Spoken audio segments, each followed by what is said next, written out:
Welcome to another edition of THRS Deep Cuts. I'm Andrew. I'm Dave. I'm Tim. We're back here once again. We've already got the comments coming through, which is awesome. So Nicole is here on YouTube saying hello all, and Dean on Facebook he's saying, hey guys, I've all had a rocking day. We're all here. We're all doing well. We'll get to all that sort of stuff in a second. Just to give you an idea of what we're going to run through tonight, we're going to get off to some singles, which is going to be talking about the Scorpions, Cicadastone, Hailmary, and Sven, Gali as well. That's coming up in a short amount of time. Then we'll talk about Iron Maiden and their decision to tour the Senjutsu album and play it in full live. We'll have a bit of a draft after that. And then our reviews tonight are going to be on the latest from Dark Moor, the latest from Power Paladin and Maule, and a classic from Dark Moor.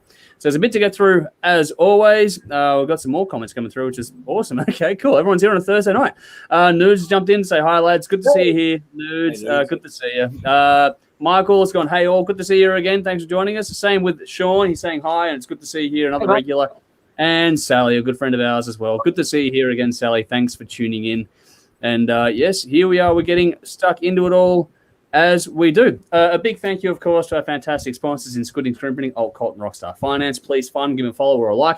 Their details, just like ours, are in the description or the post of this one. So check them out and give them a like, follow. Do the same for us. Find your preferred social media platform and follow us on those ones as we go through. Just a quick note for those of you that are tuning in on Instagram. We can't see any comments you might leave on Instagram. So if you want to make sure you get your comments through, jump to a different platform. You can watch on Instagram, but I just can't see the comments as they come through on this platform we're using here. What have we got here? So Rowan is saying hello to us or giving us the horns as traditional on YouTube. Good to see you again. Same with Conrad. Good evening. Good to see you here again, buddy. And Dean has said, love the shirt, Dave. So there we go. We chatted about Judas Priest last time. Fucking priest. That's it. Wayne, if you're watching, hello. Hopefully we'll get you in one of these streams at some point in the future, our good family member, Wayne. All right, let's do the rounds. Let's see how everyone's going. Dave, you were here the other day, so let's start with Tim. It's the first time you've been on this year, so how have you been? How was your new year? Good, really good. Busy. It was a busy finish of the year, and, it's good to get away and get a break, and been slowly getting back into it, although I should be getting back into it faster. I just haven't been bothered. So it's hard to get back into it when you have a break, Yeah. It's so busy. But, no, it's been going really well. It's nice to get away and just have a relaxing week or two away from everything and get back into it slowly. But, no, it's good. Yeah, really good. Family are all good. Everyone's keeping well. You managed to avoid COVID so far? I have, somehow. Yeah. It's all around me. I've had customers get it. I've had relatives get it. Somehow I've still managed to avoid it, but I feel like it's only a matter of time, isn't it, really? So yeah, we're all at. Yeah. Hopefully I can get through the summer. And then if I get in the winter, I don't care. So, yeah, well, for you, that's a good time to get it. Yeah. That's it. Yeah. How about you, Dave? How are you and the family going? All good? Yeah, we're all good. We're beating the odds as well. None of us have COVID, but people at work I know have it, and Jade's best friend and her family had it. They're just getting over it. So it's everywhere, but somehow we're keeping safe. I was getting back into a work routine, but now my boss wants us to take some time off because COVID's affecting production, basically. Stores can't open, he can't sell products, so got a week and a half off. So I'm not complaining. Kids are still on school holidays. So make the most of it. The weather's still nice. And take them to the drive-in probably on Friday. They don't know yet, and they're asleep, so they won't know that. Good surprise for them. But me and Julia finished watching Squid Game last night, which was fucking awesome. Okay. Nice original idea. I mean, the idea's kind of been done before, but not executed like this. And I'm loving world cinema. I watched Dark last year during lockdown. That's from Germany. That is fantastic. So fresh ideas. I mean, America just recycles the same shit, so it's great to watching new things. So life is good. Cool. How about you, man? How you doing? Yeah, good. It's much the same as everyone else. We're dodging COVID left, right, and center. There's a whole bunch of people we know that have got it, especially in the family circle of things. So we're just sort of keeping to ourselves over here on the other side of town from everyone else we have. But aside from that, everything's good. Works, like you, Dave, up and down now. It's everything's it's the lockdown without a lockdown.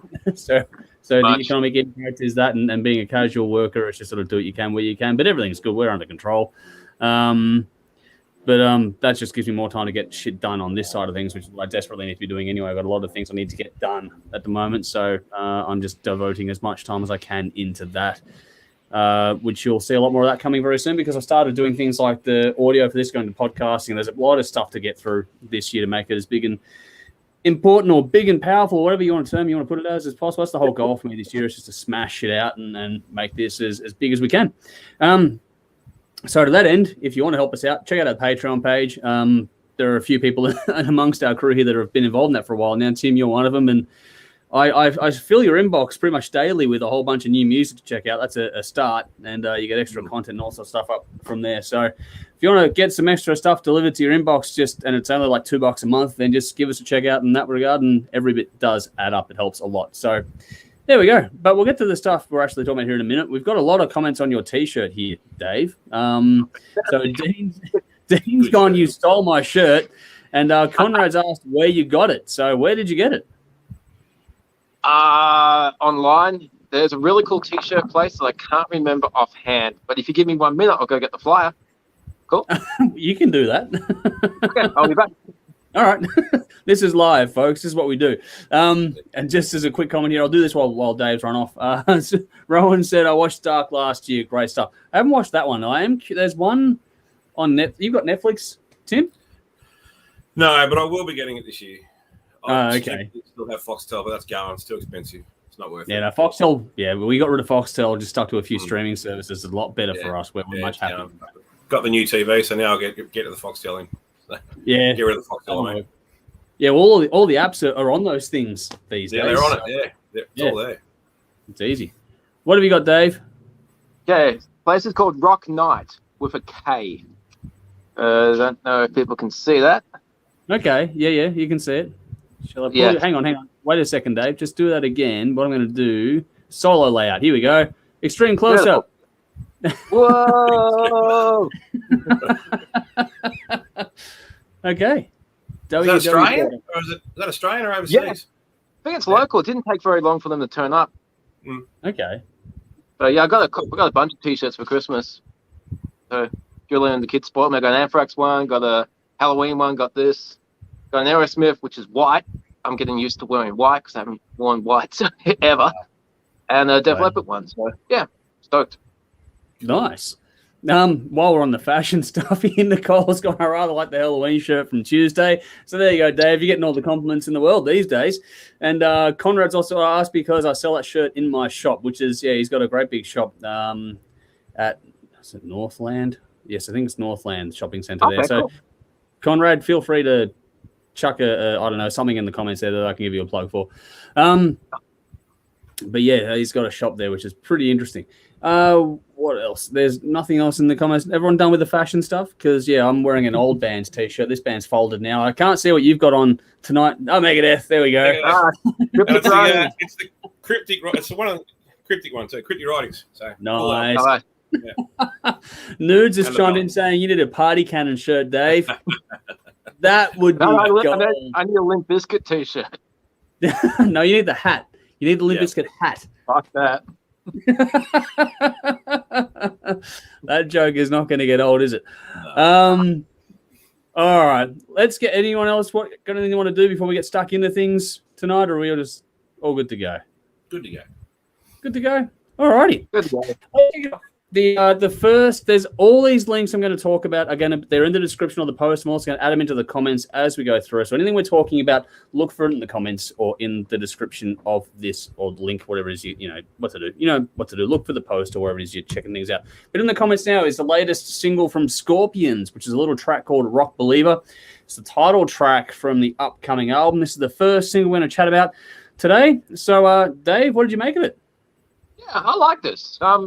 I heard it last Friday when it came out. I gave it a listen at work, and then saw the video today when you added the link. And the video really brings it to life. It's a nice reflective song, and I think it works on two levels. From the band's point of view, people that have made a career out of music and a life out of music, and they are approaching the end of both. Not to be morbid, but they are getting on in years.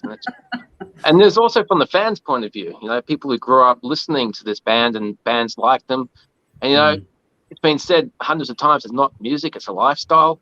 And, it's not just a phase that we're going to grow out of, it's for life. So you can relate to it on that level as well. But I thought the song was instantly catchy. It's performed and composed well. The band still has a lot of life left in them. As long as they can still keep going, they're going to release some great music. And the album's coming out pretty soon. And this is the second song, I think, from being released so far. So if it's like what they've released so far, I'm really looking forward to it. But yeah, this was a nice, fitting of their age, reflective. It was good. Yep. Cool. What about you, Tim? What do you make of it? Yeah, pretty similar. Yep. With these guys, you know what you're going to get. They've been around for a long time, so you're going to get quality music from these guys. And the slower intro was interesting. Wasn't too sure how that was going to play out, but once the song kicked in, it was catchy. Like Dave said, the lyrics, it's got a great sentiment, that kind of what they're talking about, nostalgia factor and that. The chorus was immediately catchy. It got in my head straight away just from one listen. But I quite enjoyed it. A good song. I'll probably check the album out. I'm not a diehard Scorpions fan, but they're always been good as well. Just one of those bands I haven't really got heavily into. But it's a good song. You always know you're going to get good music from Scorpions. So but I quite enjoyed it. It was a good song. They are consistent, these guys, and the thing that's impressing me with this one as it's coming up with the singles we are hearing is just how good Klaus sounds. He's still smoking vocals. He's getting up there. Well, I'm waiting for Dave's set to blow over tonight, folks. So keep your eye on his backdrop. He's outside. We're all on set watch for Dave. But this whole thing, everyone knows Scorpions by now. If you're watching us, you probably know who they are. But this is like the epic power ballad thing. It starts off, really slow, but then the sentiment in the chorus kicks in, and it's like, there's some real, groove and sway in that one. And I don't know, it's the whole thing. We got the slower verse and the more impactful chorus and the emotive way to that, like you guys have touched on, is there and present. I think this is a really good one. I think the video is a nice little touch as well, like you've touched on as well, is the sentiment. It goes through the history of the band and the fans, and really does show a lot of that stuff going into it. It's a more sentimental track than the previous one that's been released so far. So very much looking forward to the album myself. It's due on February 25th, if I'm correct, if things haven't changed. So yeah, no, it's a very good one, and they keep kicking goals, these guys, as far as I'm concerned. So they're a lot more than just the radio hits, people. If you haven't checked out a lot of their stuff, go and dig a bit deeper. There's some quality stuff in their catalog for sure. All right, Dean's jumped in here. He's gone, love this single and clip. All tracked in the same room. They sound great, and every rock lover will like this, especially the lyrics. That's exactly right. I can't wait for the album. Last time I saw them was when they came out with Whitesnake. They sound great. That would be a great show, that one. It was like a continuation of their song Raised on Rock in a way. Yeah, that's actually a fair point too. So they've done some great stuff. All righty, let's change gears and let's go to a Melbourne band now. Good friends of ours, Cicadastone. So if any of the Robbins boys are watching this, then check it out. So this is Cicadastone with Incandescent. Oh, hang on, one more comment here. Sorry.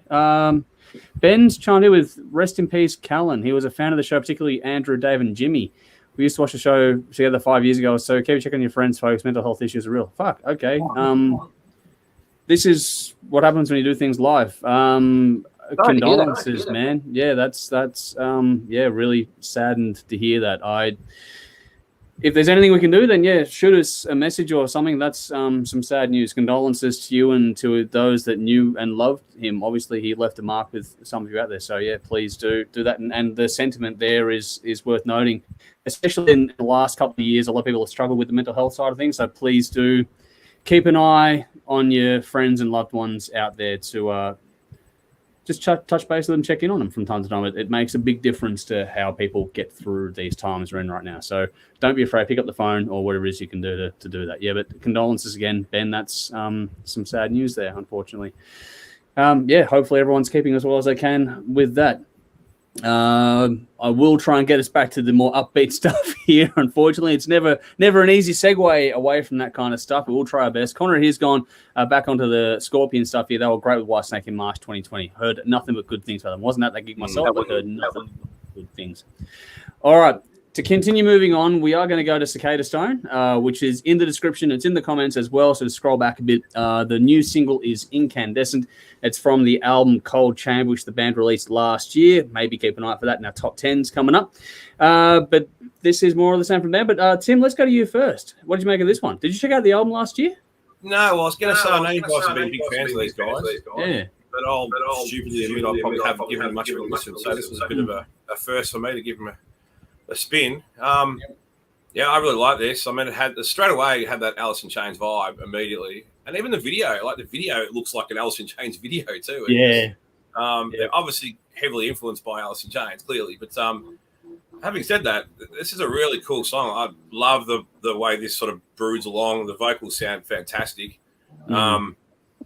You know, I mean, like I said, they obviously are fans of Alice in Chains, but they put their own spin on it too, and they've got their own sound. And I really enjoyed this track. I really liked it. I think it's nice. I'm definitely going to check out some of their other stuff because I don't know why I haven't checked them out because this is this is really cool. And Alice in Chains is one of those bands. I think it's hard to whenever you hear a band that sounds like Alice in Chains, I just go, well, you're not Alice in Chains. How can you be as good as them? But these guys clearly have got their own style as well. But this is a really good song. I'm definitely going to check out this album after hearing this.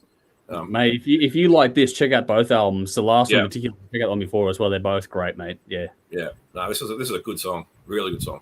Nice. What about you, Dave? Yeah, definitely good choice for a single. This was a standout from the album last year when I heard it. The cool thing about Alice in Chains, Cicadastone, but you do get that Alice in Chains vibe, and it's I think the reason for that is how well their vocals fit with the guitar tone, which is also something that Alice in Chains are very good at. And the guys from Cicadastone, they just really know how to pick the right notes, how to pick the right guitar tone to suit their vocals. That's one definite strength that they've had for a very long time, especially acoustic. If you've seen them acoustic, they do that shit really well. But this video is very well done. I like the warped imagery and the slow movements. It make it really fitting visuals to the song. And the harsh lighting, the deep shadows, that fit them perfectly. So all in all, this song was a standout from the album, and this video is very well done. So this is very cool. Yeah, no, it's 3 from 3. I like the video as well. They're doing a lot of this stuff in-house. Know how hard these guys work behind the scenes because they produce their own music and they're also doing their own videos, which is fantastic. Look, the Alice in Chains comp is obvious, but at the same time, they've taken a lot more of the 90s than just that band. And so if you listen to all they've done, and including this song, you'll hear that influence for sure. But there's so much more depth and breadth to what they do than just that one little comparison. And what they've done is they've incorporated so much of that era into their sound and they've just made it all fit. So yes, we harp on it. Like what Tim said, you've got that comparison, but they've got their own sound, and I love what they do. The brothers together in vocal harmonies is just something else. We don't get a lot of it, and these guys work so well together. If you like anything grunge related at all, you've got to get onto this band and onto this single. And this one's a bit of a shorter one, and I like the darkness in the song and in the clip as well. It's just one of those ones, it's got the harmonies you want. I'm waiting for Dave to fall away there, but there's some nice 80s rock video, man. Yeah, well, if only we were doing tonight. 20 trying to swallow something with a vagina. Oh my God, here we go. But yeah, this one's a bit darker. I like there's a bit of chug in the riffs and the rhythm on this one as well. It's a good little track, this one. So yeah, please, if you slept on this band like Tim had done, check this one out. It'd be well worth your time. So yeah, definitely keep up with that. Points here. Ben's just gone. Thanks, boys. He was a good kid. Yeah. Again, sincerely condolences from all of us here. Dean echoes the same thing here. He's got my condolences to Callan and his family. Mental health is not a game. Everyone keep checking on everyone. On to the better side of things here as we go. Dean has gone. The brothers sound exactly the same with their harmonies. Mark is a great singer, guitarist, and producer. Got their latest album and love it. They should be bigger than they are. Well done, lads. So yes, very nicely put there. Sally's gone. You can't miss the Alice in Chains sound, but love them and the sound. So that's good. And one thing too is that this one is the album Cold Chamber is a step up from the previous one as far as I'm concerned. I really did enjoy it. Like I said, keep an eye on our top 10s coming up. And Sally's gone, you need a metal man cave, Dave. So I'm working on it. I want development photos, man. I want in progress kind of stuff going on. It'll be a few years worth.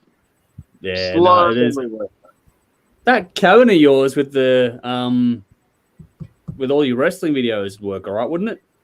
Bungalow? Yeah, there's no light in there though. That's the problem. So I know I got a Sparky mate of mine replaced the fuse in the fuse box. He upped it. It worked okay for a couple of days, and it just shorted everything out. When you get the beer fridge out there, it's not going to happen. So I don't know. I just have to get the whole power box redone. The house is like 40 years old, so it's going to be expensive. It's not dangerous or anything, but it just definitely needs an upgrade. Fair enough. So there's my woes. I'm not a Sparky. I'm not going to help you with that one. You can try. And we'll have a few drinks, and we'll just start fucking around the box and see what happens. I've seen that happen, and it doesn't end well. So, put it that way. Conrad has said Dave's hair is blown like in a Michael Jackson video. Well, that's better than standing on end if you fucking touch the PowerPoint. So that's a win. All right, let's move on to another Aussie band. We're going to go to Perth now. From memory, they're from Perth. This is Hailmary, and it's been a bit of a while between drinks for these guys in terms of longer releases, EPs or albums. And I've been hanging for something for a while. And we finally got a new single, which is the second one of recent times. Actually, this is Hailmary with "Ruin Me." In the description, in the comments, find the link, check it out. Let us know what you think. But yeah, Dave, let's Dave, let's go to you first on this one. Actually, yeah, this was cool. It's not something you hear very much of, or not something I hear very much of. I liked it. Nice moderate pace group to this song. Yeah, I don't hear much that I like. I gotta check my words sometimes. Yeah. Okay, I'm sorry. Again. This is cool. Listen to it. Don't listen to me. Listen to the song. It knows what it's talking about. I don't. Okay, but yeah, moderate groove pace to this song. Very dark, grinding guitar tone. I thought that was very cool. There's some menace to the lyrics as well, and the vocal delivery is really fitting. It's a rock voice, but it's a bit harsher than what you usually get from a rock voice. So it's not growling and not screamo. It was a very interesting voice. I liked it, and it fit the song really well. As did the black and white to the video, with the occasional flashes of red. Thought that color scheme worked really well. Kept you watching. It was interesting, and it was cool to open and close the video in a similar way of the band appearing at the start and then just disappearing one by one at the end. So black and white can appear simple, but it can be very effective, and just simple little things like that give you a bit of eye candy, and then focuses on the song, which was really cool. Nice. What about you, Tim? Have you checked out much of Hailmary before, or no? Another band that was pretty new to me. So it was the first I'd heard of these guys. Similar to Dave, I quite liked it. It took me back to that kind of mid to late 90s metal sound that was coming through. You can hear a little bit of that alternative vibe in their guitar work, but the vocals is like Dave said, a lot grittier. Almost in a little bit of Pantera even in the way the vocals. Like heavier vocals with the with the harder rock sound. But again, the guitar work was fantastic. That guitarist, he's awesome. Like, he really stands out on that. So, but yeah, I like these guys. They've got a different sound. They're quite unique. This is a pretty cool song. So definitely got their own sound. So yeah, again, another band I'd be keen to check out some more of as well. But I quite enjoyed this one. Cool. These guys have been around for a while. I interviewed these guys actually in Melbourne fucking years ago, back at the old studio for those paying attention, where we had the couch set up. So wow, that's ages. They performed a song in the studio. We got that down as well, actually. Many lineup changes ago. These guys went through the ringer when it comes to lineup, but they've always churned out great tunes. And so to the band and to Tanya, who used to manage them, if you're watching, thanks again for all the years and for giving us some new music at last. This is probably heavier than a lot of the stuff they've done before. They've had a heavier edge and they've added it as the years have gone on, but they've got that. This follows on nicely from Cicadastone, and you're keeping the 90s theme going, but the way they've heavied it up, this one's got some real grunt. And that almost growl in the vocal that comes into this song is just a nice little kick in the ass that is just really well done. This is aggressive for these guys.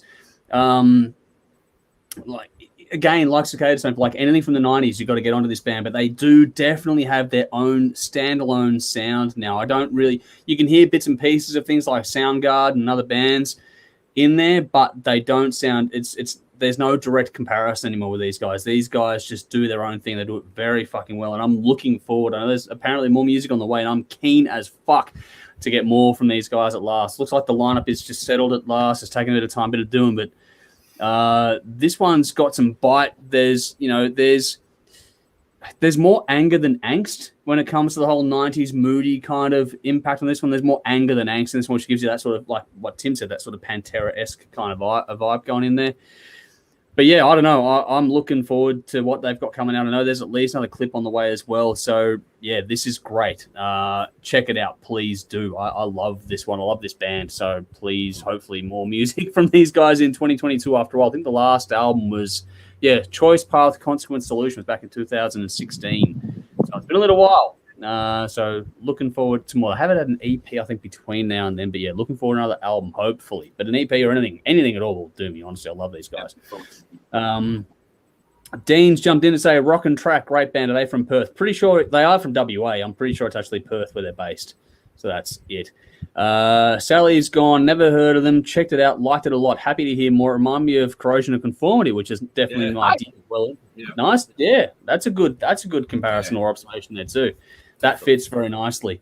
There we go. Sean's here. G'day, Sean. Good to see you. They're one of ours. Yes, they're definitely one of yours over there, mate. So that's cool. Ooh, then with Blackstone Sherry. Now, that would be a great fucking gig, actually. Cool. Yeah, that'd be really fucking good. That would be awesome. All righty.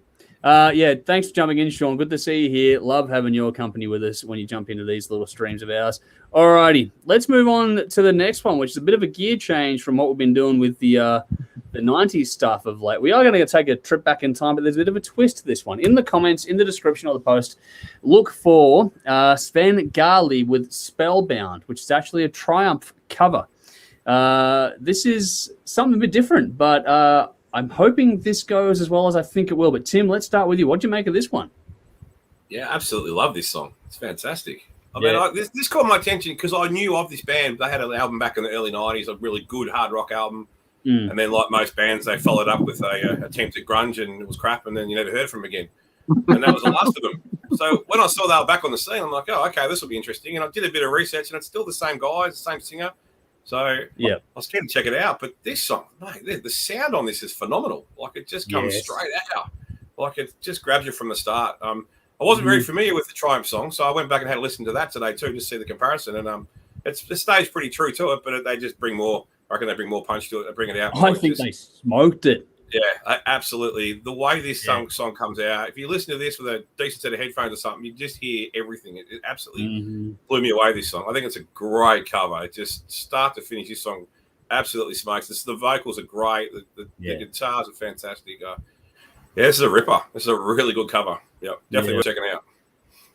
For context, people, Tim was the one that brought it to us in the Patreon chat that we've got going back and forth. So I was due to him that I even knew this one existed. So it's just Tim's find, not mine. So all credit where due to the great man here with us tonight. Dave, how did you go?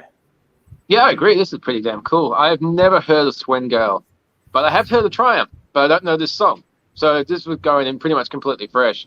But right from the start, just that guitar tone is fucking awesome. And, you know, the band just have that old school swagger to their playing that a lot of old bands, when they get back together or they've just been chugging along for years and years, there's just something about their attitude. It's like, okay, we're old, we don't care if people like us or not, we just know what we're doing, and they've lived a life. So they obviously like this song, and they did a damn good version of it. Like Tim, I went back and had a listen to the original because I wasn't aware of it, and it's just pretty faithful, but a lot more punchier. It's pretty damn good rock and roll. So if you like anything that we do on the show, give it a listen because I think it's damn cool. Yeah, definitely. Tom has put here in the comments, good to see you, Tom on YouTube has joined us and said, sounds like the original on steroids, to which Nicole has replied, my thoughts exactly, Tom, I like it. Now this for mine has smoked the original. I went back and refreshed the original Triumph track after listening to this one, and I'm just like, give me the new one, because that, fuck me, the production, the mix alone on this is worth listening to. like Tim said, put on good headphones or a good set of speakers, and you're going to hear every fucking detail on this song. And it just sounds fantastic. The energy is there. The performances are great. The vocals are fucking insane. For me personally, Triumph can be a bit of a hit and miss kind of band. I like some of their stuff, and other stuff just goes straight through to the keeper. But this song, originally released in 1984, does not sound like an 84 song. This sounds like it's fresh today. I don't know. Good luck listening to this one and not moving at all to it. Like if you listen to this and you don't move, it's those silly TikTok challenges or whatever that don't laugh watching this. Don't move and listen to this song. See how long you last with that, because this will just get you. It'll get the pulse going. That's what it does. It's not the heaviest thing at all, but it's just got that swing, that swagger that just gets you going. From performance to production, this is so well done. If you like hard rock, with melody, swing, and sway, then get onto this one. It's a great fucking track to check out. I thoroughly enjoyed it, and I'd be very keen to see what... This isn't on Spotify or anything. It's just on YouTube, so I'd be keen to see if there's more to come from this as well. But yeah, this is a very, very cool track. Please do check it out. Dean's jumped in and said, I really like this. Never heard of the artist, but I had to go back and listen to more. So yes, please do. That's what the whole point of this is. And before, Sean said to us, I know Kev, who's the vocalist for Hailmary, he's gone. I know Kev is keen to get back over to Melbourne. Cool. Would love to have him here. He's a great, even solo, he's fucking great to watch him do what he does. So there we go. All right, let's get on to our discussion point after the singles. We have a little bit of a discussion before we move on to our next segment of the night.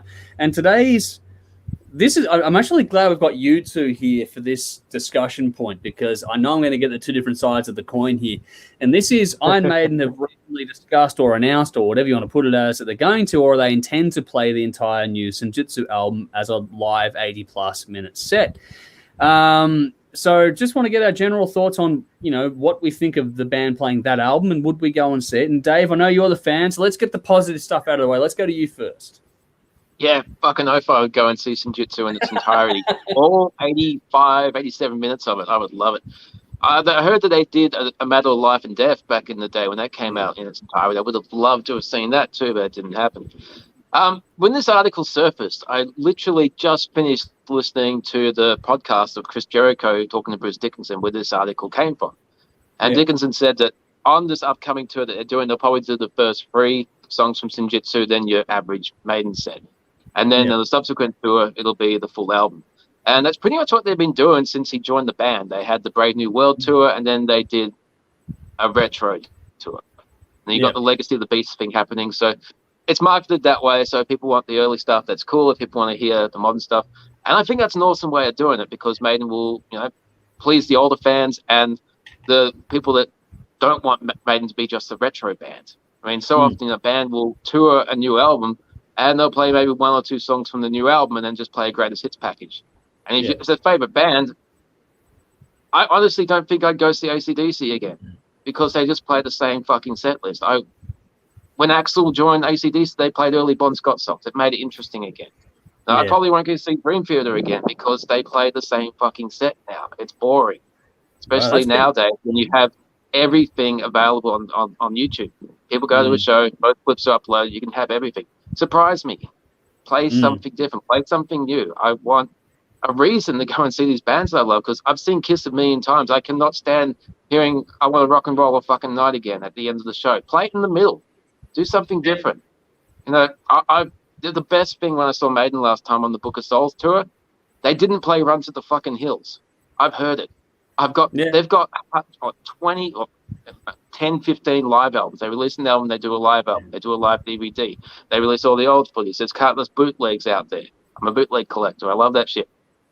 I want something new. Maiden aren't a retro band. Guns N' Roses are a retro band now. Maiden aren't. They worked very hard to keep current and keep fresh. And and like I said, they please the older fans by playing tours with all the old stuff. So it's win-win. But yeah, Senjutsu I would love to hear, because I liked that album when it came out, and the more I've been listening to it, the more I find I like it. So I think that's a damn good album. So yeah. Nice. We're getting a lot of comments coming through. Just bear with us. I will address the comments as we get toward the end of this one. But Tim, you were a bit more on the other side of the coin of this in the chat. So where do you land? Yeah, well, personally, I wouldn't go, only because Senjutsu, I think, is a good album, but it's not. I don't know. Their last 3 or 4 albums, or 5 albums, whatever, have tended to drag on a bit for me personally. They've got a bit long-winded at times, and they just haven't interested me as much as their earlier stuff. But I totally understand what they're saying, especially about like Maiden. A lot of people see Maiden countless times, so it would be great for people like that to see something different. You know, I've seen them a couple of times, but I totally understand why. If you've seen it, I've been around for that long. Like a lot of people would have seen them countless times. So something like that might be a change-up. So I totally get that side of the coin.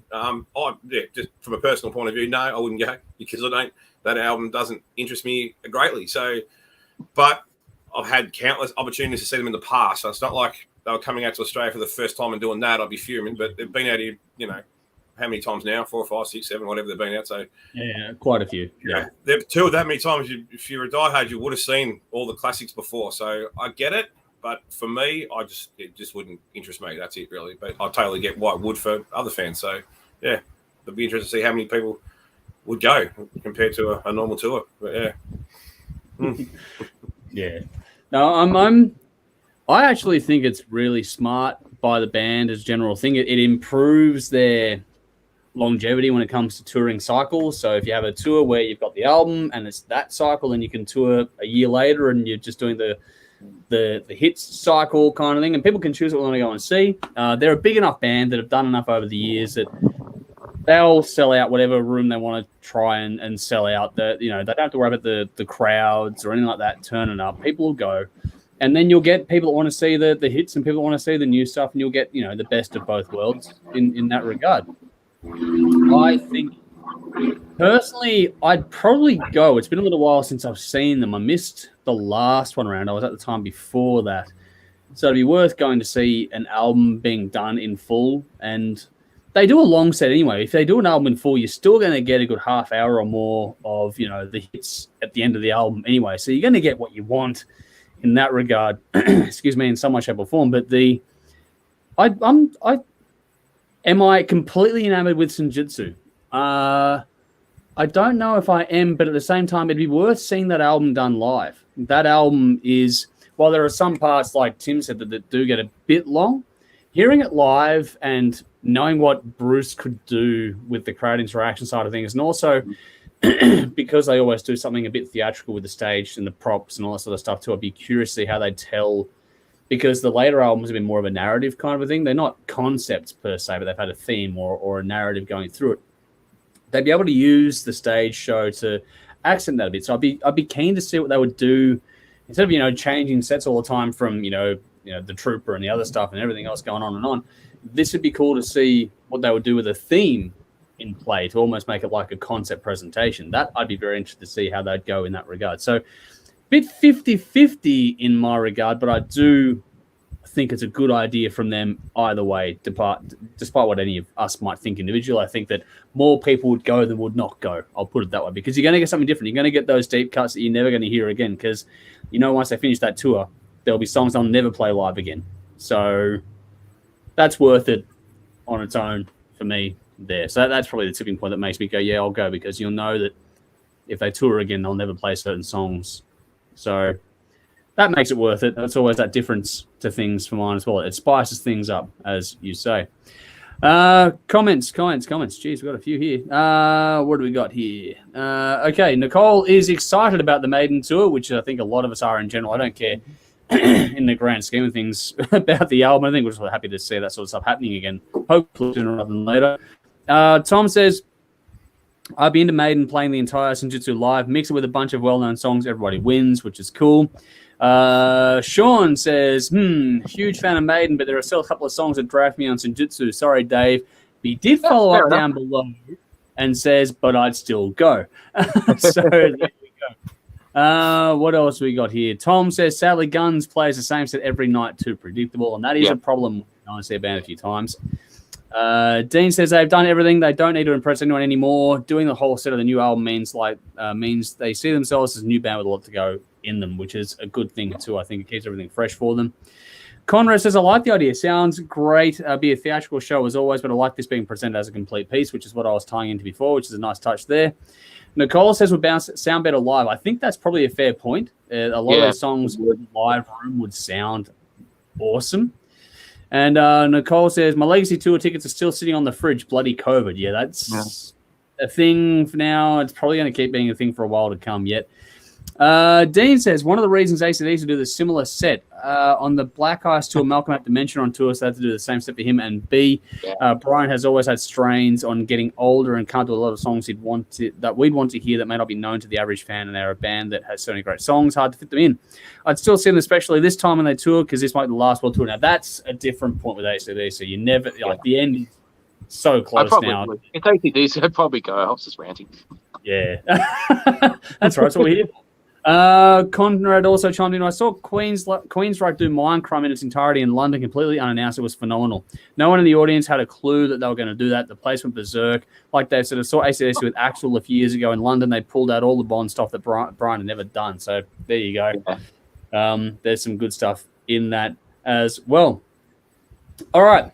Now, before we get to the reviews, we have the different segment here where we break away from the hard rock happenings and move on to we have some fun with a hot topic or a draft or whatever else. And tonight we're going to do a draft. So hopefully everyone's got their notes ready to go on this one. Tim, you're a bit of a last-minute addition, so I hope you're up to speed with this one here tonight. All right, so the idea here is because it's inspired by Iron Maiden, we're going to try and pick a list. Now, we've got 5 choices each. It's a blind draft. So it's a blind draft. Iron Maiden albums that we would like to see played live in full. So the idea here is to try and collect the best 5 we can. Once an album is taken off, it is no longer available to anyone else to take it.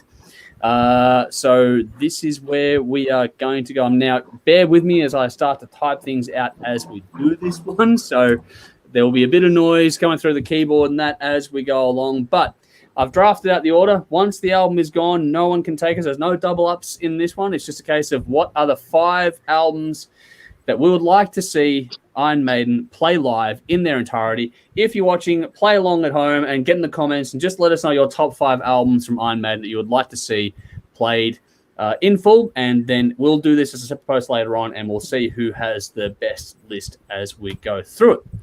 Alrighty. As I said, I've pre-drawn the draft, but I'm the only one that knows what it is. So here we go with a blind draft. Again, the idea is to create the best 5 albums list that we can that we'd like to see played live. First cab off the rank is you, Tim. So I hope you are prepared. What is the album you are taking off the board? I've got to go with Somewhere in Time. Yeah. I love to hear that live. All right. Cool. That is gone. All right. I'm going to regret this probably, but I'm going to take it anyway. I'm going to go with Brave New World. Brave New World is one. It's my all-time favorite. If I didn't take it and someone else did, I'd be disappointed in myself, so I am going to take it. Which means, Dave, end of round 1 goes to you. What have you got? That's cool. I'm happy I get my favorite. Seventh Son of a Seventh Son. That would be phenomenal to start to finish, man. Cool. I figured that would be that was where I was like, I'm torn between the two, but there we go. All right. I figured if I didn't take, I was going to take Seventh Son if I didn't take Brave New World, but there we go.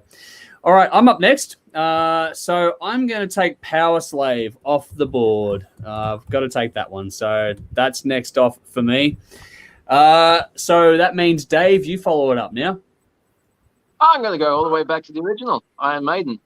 That would be cool to hear the entire thing. I know I was just bitching about hearing the same fucking songs over and over, but there's a few that they don't play all that often, so it would be interesting to just hear that from start to finish. It'd be a nice way for them to finish out their retirement tour if they ever did one. That'd be kind of cool. Yeah, that'd be neat. All right, Tim, so end of round 2 goes to you. What have you got? I'm a massive fan of the Fear of the Dark album. I think it's very underrated. So I would love to watch that one live as well, start to finish. Nice. Good album. Cool. All right. And to spice things up, Tim, you go back to back. So kick off round 3 for us. Well, for something a little different, No Prayer for the Dying gets a bit of crap because it sounds terrible. So I'd love to see what they could do with that live now. I reckon they would make it sound a lot better. So I'd love to give that a crack and see what that sounded like live. Okay, cool. Nice. All right. So I'm going to take off the board then probably my second favorite album from the band, which is Peace of Mind. That is what I'm going to take. I love that album. So There we go. We're getting a good little diverse cross-section going here. So, Dave, your third choice. Something, well, not so much modern anymore, but Dance of Death. I thought that album was fantastic. And, just hearing the title track alone would be the worst, the price of entry. But, man, this Age of Innocence would be cool. And Passchendaele, it's such a cool album. I'd be happy with that. Yeah. Another one's a bit overlooked, I reckon, that one. All right. Tim, over to you next. Round 4. 2 choices to go. Oh, I've got to go with the classics. Got to go Number of the Beast. I figured that'd be up next. I was eyeing it off going, if you don't take it, I know I'm going next. All right. Speaking of that, okay, 2 choices to go. I might actually change it up a bit and go a bit more modern and go with the Final Frontier. I think that actually works really well in that scene. So I would like to hear that one done personally. So Dave, over to you. Yeah, I'll probably get crucified and laughed at for this, but I'm dead serious. The X Factor. I admit I like that album, and the reason I want to hear it live is because Sign of the Cross at Rock in Rio, Dickinson doing it. That's pretty fucking cool. And on the subsequent tour, they did Lord of the Flies with Dickinson, and that was pretty fucking cool too. So hearing the new lineup during that album, it's got its faults, but I reckon hearing a live album with the current lineup, it would certainly improve the album. Okay. That'd be cool. All right. Nice. Yep. All right. There are comments coming through. I can't see the comments because I've got my list up at the moment, so it's a bit hard the way the screen works. All right. So now it's time for the 5th and final round for this little blind draft we got going on. So, Dave, you get to double up. What have you got next? Fantastic. A Matter of Life and Death. They were just hitting them out of the park when Dickinson returned, and I think that album is fantastic. But, yeah, what can I say? I love Maiden. Fucking good.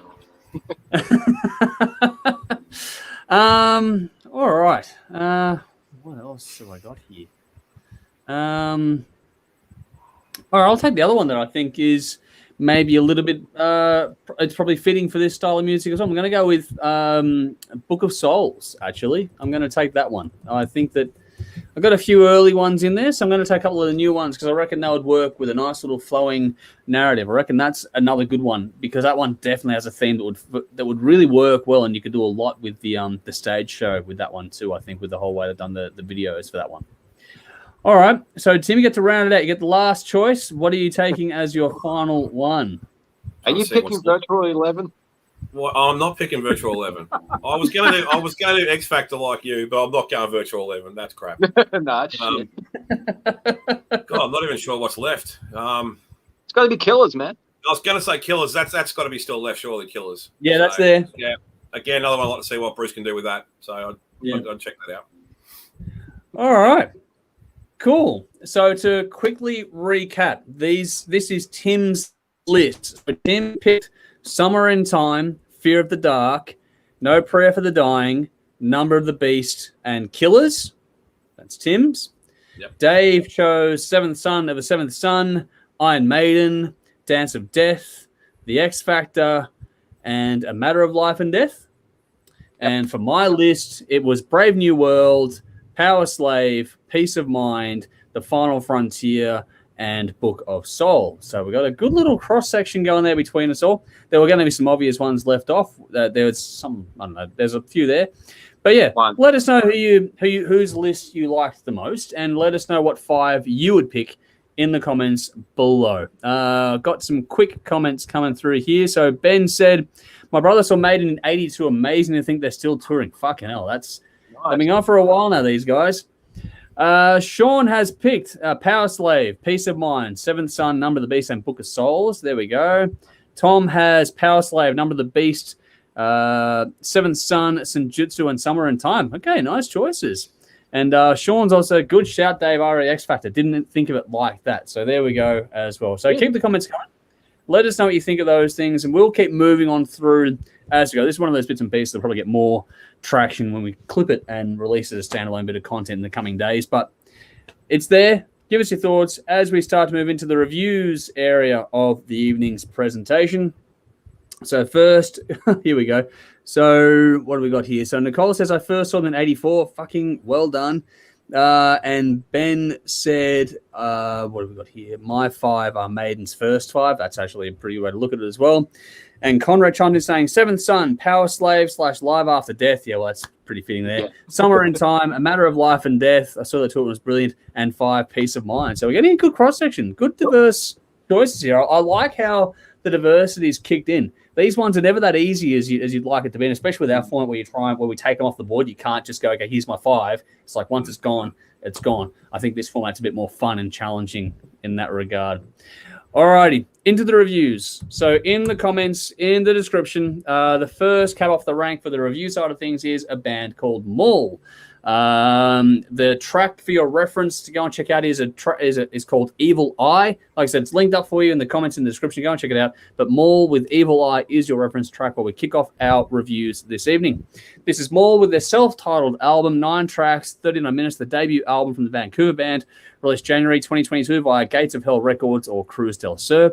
Produced by Michael Krauscher at Little Red Sounds Studio. 1 single has been released in Evil Eye, which you all have there, which is the album opener. The band started out in 2017, have also released From Hell, which is a demo in 2019.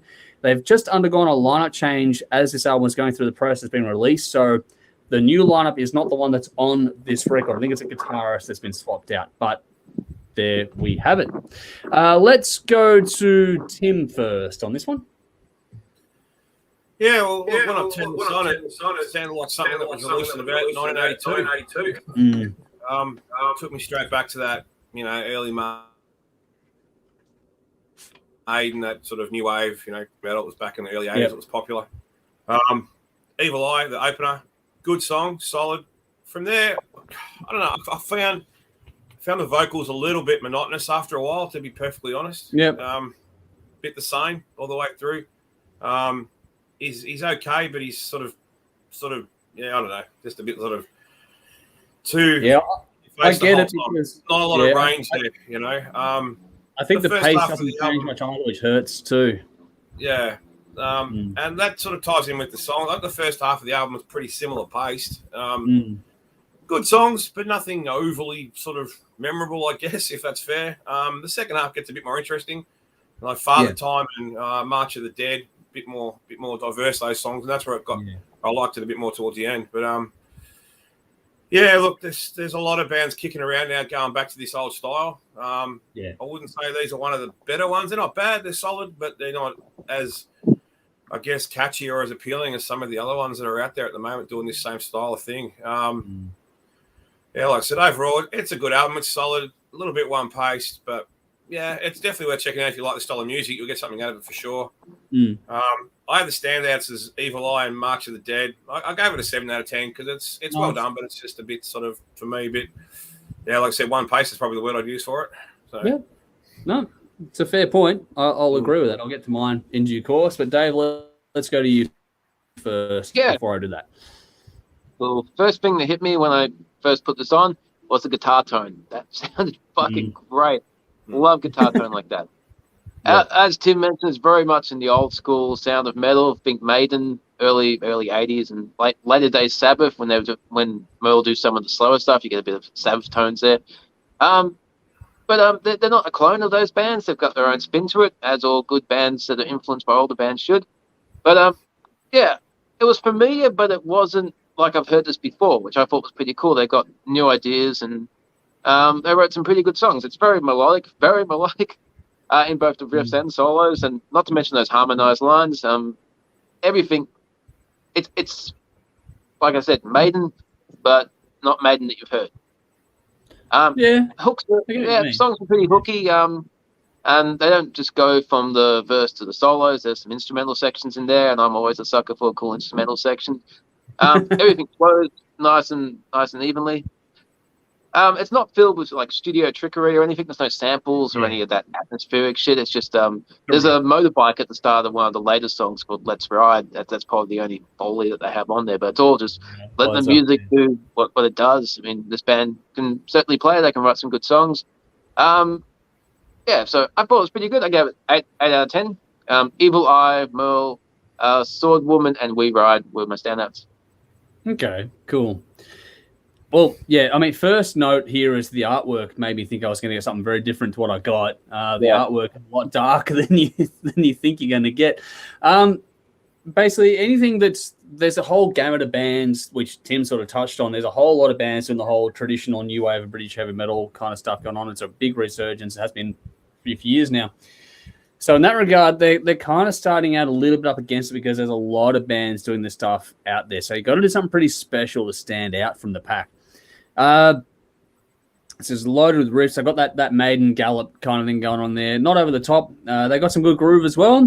Very guitar driven. The bass just sort of keeps up with it, and the drums are solid. So it's all very much, there's a very, not a syncopated feel. It's just very rhythmic and dynamic in the way it pushes and just wants to punch to the speakers at you. Vocally, there's some nice grit to go with the melody, which is a nice touch on this one as well. I liked the harmonies on this one. I also liked how there was a bit of grunt in the vocal as well. I do understand what Tim said before about it being a little bit samey after a while, but all in all, there's talent there to burn, and they do a very good job of what they do. Some good solos. The flash is there in that regard. They're not one-trick ponies either. There's some nice changes with that's where I found the biggest differences, because the pace didn't change a lot, but the solos and the songs did change from song to song. So that's where each song had its real point of difference, was where the solo kicked in, which was a nice little thing there. They could have done more in that space to play with things more, but that was at least something that made each song stand out well and truly on its own. They also did the sort of tempo changes within the songs. Not so much overall, but within the songs, they changed gears, and that made things interesting too. There was little subtle things, like the production, Dave said, is very direct. There's not a lot going on, but there was some little subtle tonal and panning shifts to help break things up a little bit too when you start getting nitty-gritty on that kind of side of things. But the way they opened up Summoner, how you had little bits and pieces coming in from each side, left and right, at the start of the track, and it was a real sort of 3D effect going on. That was a very, very clever trick, and it opened it up for me in that regard. So those little details helped move it along too. But again, the flip side is, you come back to it, the pacing of this album is where it does fall down a bit.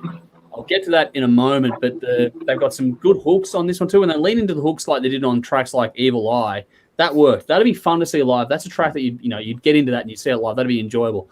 But they've got some good double kicks, some intense riffage on this one as well. Lyrically, you get what you expect. There's nothing really outstanding lyrically on this one. It's well done, but we have heard these stories before, kind of thing. So nothing really riveting there, but it's well done. The song titles tell you exactly what you're getting. No real imagination required. You're going to get what you want out of this one. But like I said, the downsides here is that while it's all very, very good, there's not a lot to make a jump out from the crowd. The pacing is the last three or four tracks where the diversity kicks in. They would have been better to space those ones out in the album more. Instead of having this nice little run at the end of the album where you get some differences, put them in. Like you probably could have done with another slower track, or alternatively, like you had Father Time was the one where it really actually noticed a difference in pace. Before, that's fucking pretty going for it.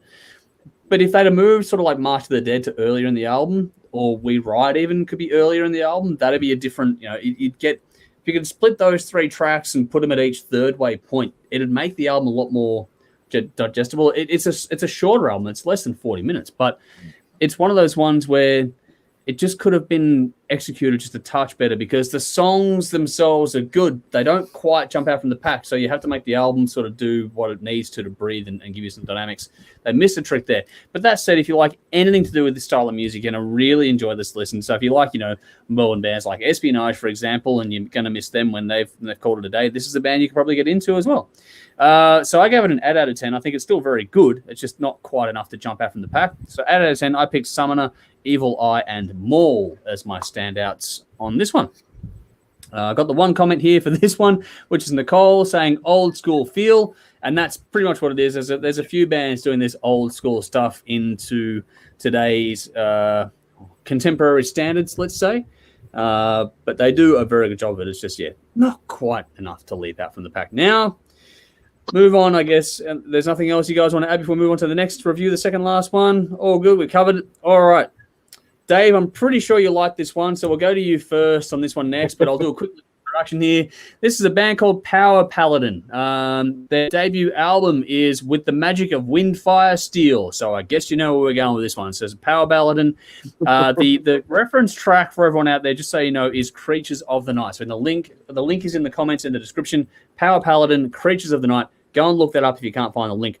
That's your reference track as we go through this one. So it is Power Paladin with the Magic of Windfire Steel, 9 tracks, 51 minutes. The debut album from the Reykjavik band, released January 2022 via Atomic Fire Records.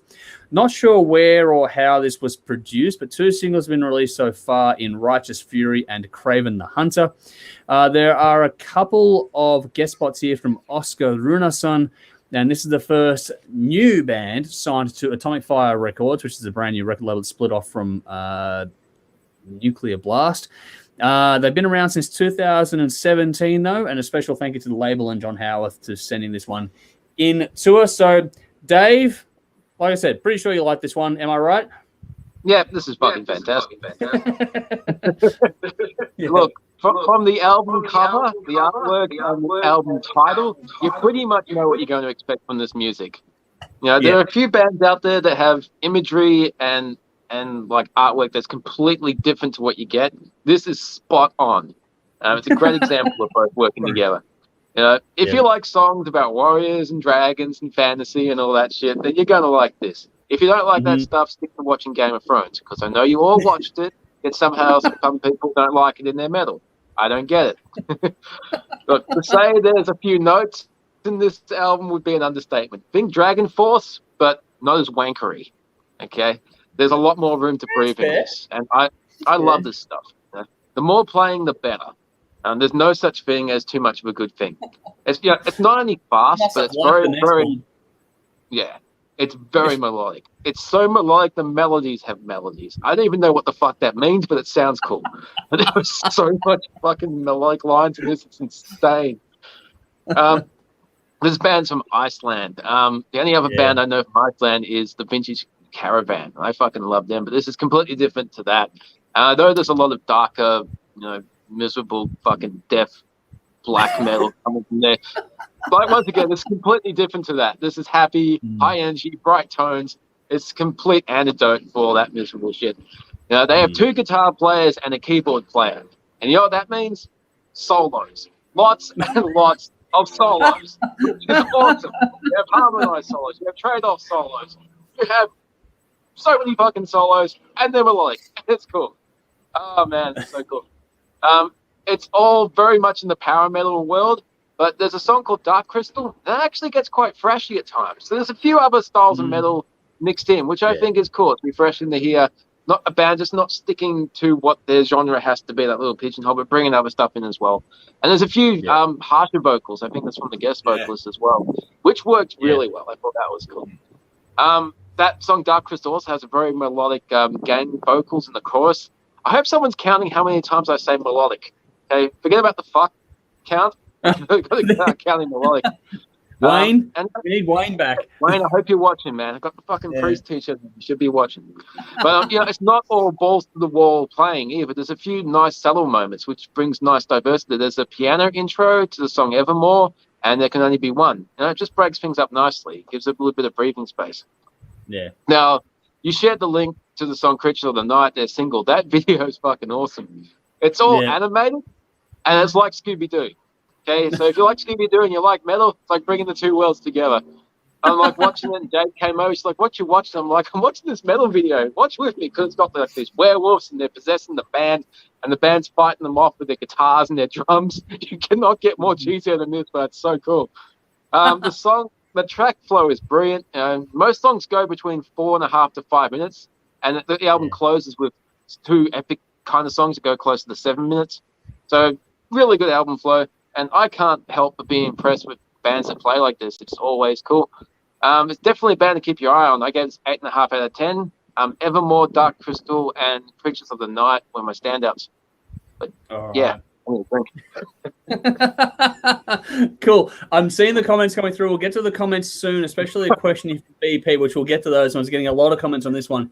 But before we do, Tim, before we jumped into this one tonight, you were worried about your reviews being short. I guess you're not so worried now, are you? No, not really. No, it's all right. So over to you, mate. Yeah, I'm exactly like Dave on this one. I really liked this album. It was great.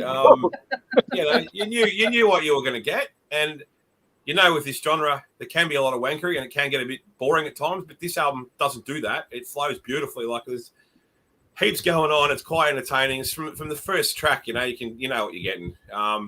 It's just pure power metal, and they embrace the cheese without going over top with it. And it sounds fantastic. The guitars sound great, and I had the Dragon Force reference as well. There is a bit of Dragon Force in them, but they don't do it to the extent where it goes on fucking forever and you get tired of listening to it. They've just got that bits and pieces. I'd listen to this over Dragon Force any day. Yeah, and it works really well. The songs are catchy all the way through. They keep your attention, which again with this style of music, sometimes it can get a bit boring after a while. But not these songs. They're quite interesting. And I had the.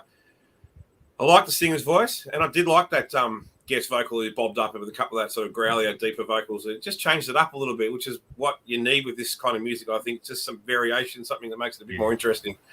But yeah, this is power metal 101, isn't it? This is what you're going to get. This has got all the catchy riffs and all the keyboards and the guitar. I really enjoyed this album. For me, I had the standouts as Craven the Hunter, Creatures of the Night, and Dark Crystal, and I had 8.5 as well out of 10. I quite enjoyed this one. Nice.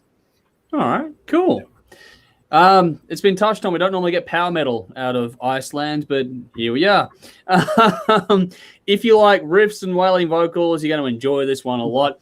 But there are some really, the vocals here are a great element to this one, but the harmonies really complement the whole thing. But the way they've mixed it is they've added a heap of punch when those harmonies and it's almost harmonized gang vocals, the way it just pushes out of the speakers. It adds impact to the songs. It's a really neat trick they've done on this one. But that said, the attention to detail is what makes this album interesting. But you guys have nailed all the stuff about the riffs and the solos and the keys and all. I'm not going to rehash that. I agree with everything you guys have said there. But the attention to detail on little things like the acoustic guitar in the opening track, it's very subtle. It's just in there. That's a really well done thing to show a bit more maturity to a debut album. And they've tied the songs together with little Foley pieces in between from track to track. So this whole thing, well, it's not a concept or anything like that, but they've made everything flow. And between the album order, the track choices, and the way the sounds are done in between it flows wonderfully well. This is not hard to listen to. This stuff would normally be relatively punishing because it is that Dragon Force effect. There's a lot going on. There's a lot of drumming, a lot of riffing, a lot of notes. There's a lot to take in. But this really flows, and it's actually really easy to repeat spin as well. Righteous Fury, for me, is straight out of the Halloween playbook. That could have been on the last album from last year. It was just straight out of their playbook. And if you like that, then you're going to really enjoy this one too. I think I liked the hook of the soaring hook on the chorus over the galloping rhythm underneath. That was a really nice touch on this one. But also in the middle of that, for the geek in us all, they had a little touch of Zelda, the original original theme music from Zelda. That was in there. It was like, okay, I geeked out. That was entertaining as all fuck at that point in time. It's energetic, but they use space very well on this one. The way they've got that the space and the frantic stuff sort of playing off of each other was very, very clever. Like that again, this ties into the song I mentioned before with Righteous Fury, where they've got this soaring melody which is over this frantic stuff. They've done that juxtaposition really, really well, which is hard to pull off, but they've done it nicely.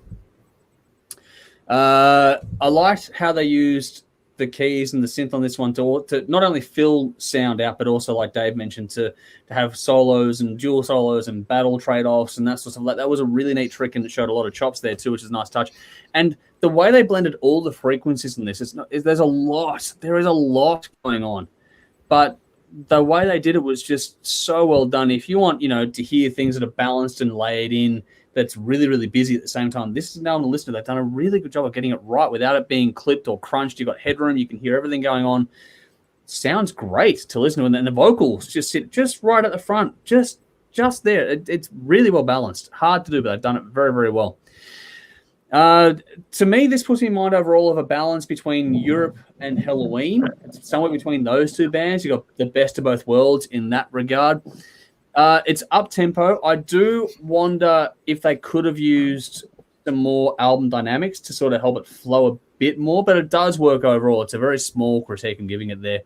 But lyrically, it gives you exactly what you want and expect from the style. You know, you see the artwork, you hear the fucking album title, you know what you're getting. It's all dragons and swords and carry on. So if you like that, you're going to love this. If you don't like it, it's not going to change your mind. But in that context, there's actually really good storytelling. So if you're into your fantasy fiction books like I am with Robin Hobb, Raymond E. Feist, and Tolkien and so on and so forth, there's a lot here to enjoy. Same with, you know, George R. R. Martin as well. This is grand. It's epic. It's got a lot going on, but it's also relatively easy to take in as well. Like I said, I'd listen to this over Dragon Force any given day of the week. So this is a very solid, very good debut album. I reckon the future is pretty bright for these guys as well. This gives you everything you want and more out of this genre of music. I'm an 8.5 out of 10. I picked Righteous Fury, Creatures of the Night, and Craven the Hunter as my standouts on this one. All right. Got some comments and questions and stuff coming through here, so I'm going to scroll back a little bit. All right, cool. So Sean has gone very Scandinavia. Love it. So there we go. Nicole has said, I like it, but this song is a slower power metal. It's no gamma ray. Now, that song maybe, but check out the rest of the album because this album can go pretty fucking nuts. So if this song didn't quite grab you, check out the other ones because I reckon if its pace is what you're looking for, yeah, get the other stuff. Sally is gone. Scooby-Doo-ish clip is cool, very guitar-driven, but I can get on board with it. Very nice. Sean has said they look to have some very interesting vinyl variations too. Yes, they do. They've got some good products out there. So if you like this stuff, go and check out the shop. Do the right thing, support the artist, but they've got a lot to choose from too. Rowan Sumaleth has gone, I give it a melodic out of 10, which is where Dave was banging on about melody. That comment came through to us. So that one's there.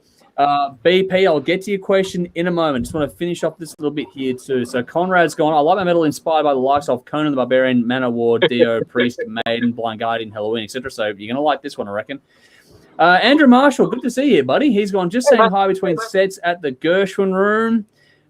He has said the opening band Zen Monkey are the one I would suggest to THRS listeners who like good pub rock. Okay, cool. So everyone out there, check out Zen Monkey.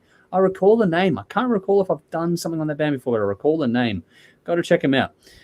Nicole's chiming back with saying, well, listen to the entire album as I love me some power speed metal. Yeah, I reckon you'll like this one. I hope. If I'm wrong, let me know, but I'm hoping you will like this one. Man Family, good to see you here. Thank you for joining us. He's gone, totally agree with, I was waiting for Thelma in regard to Scooby-Doo, so that's a comment there as well. And a quick question here from BP. He's got another question. I'll get to that one in a second. It's a thing between albums. We'll get to that one. But this one here is, who is the bloke in the bottom square? So you haven't tuned in for a while, BP, obviously. This is Tim. This is who we call TC. We have two Tims in the crew now. So we've got the original Tim. We've got TC here with us. He's our newest addition to the family. So say hello to those who don't know you yet, Tim. G'day, BP, and everyone else. Good to meet you all finally. We've known Tim for quite a while. He's been floating around the traps, and the way we do things, it's a very organic and slow process. We don't add new people very, very often. It takes a while. And Tim was a natural fit with getting along with everyone as it was with the entire group. So that's... To be okay, let's get an insight to everyone here. At the end of the day, myself and Jody make any sort of final call. Dave, you've been around the longest now out of everyone else apart from me. You've seen how this works. You were the first external recruit that I made after Jimmy and Dennis. And everyone since then, it's been a very organic process, hasn't it? It's taken its time. It's been a very slow burn, but we've picked the people that fit the group, not so much for any sort of skill or technical ability. It's just who fits the chemistry of the group. Do you agree? Yep. Yeah. You make that. I'm not quite sure you're making me convinced that's a good thing now at this point in time. It's like, yep. Well, it's clear that I'm not a musician. No, nothing about production. You do consume high amounts of alcohol. Sorry? That's a key you requisite. Consume high amounts of alcohol. That's the only prerequisite we have. Yeah, I've got that down pat. That's fine.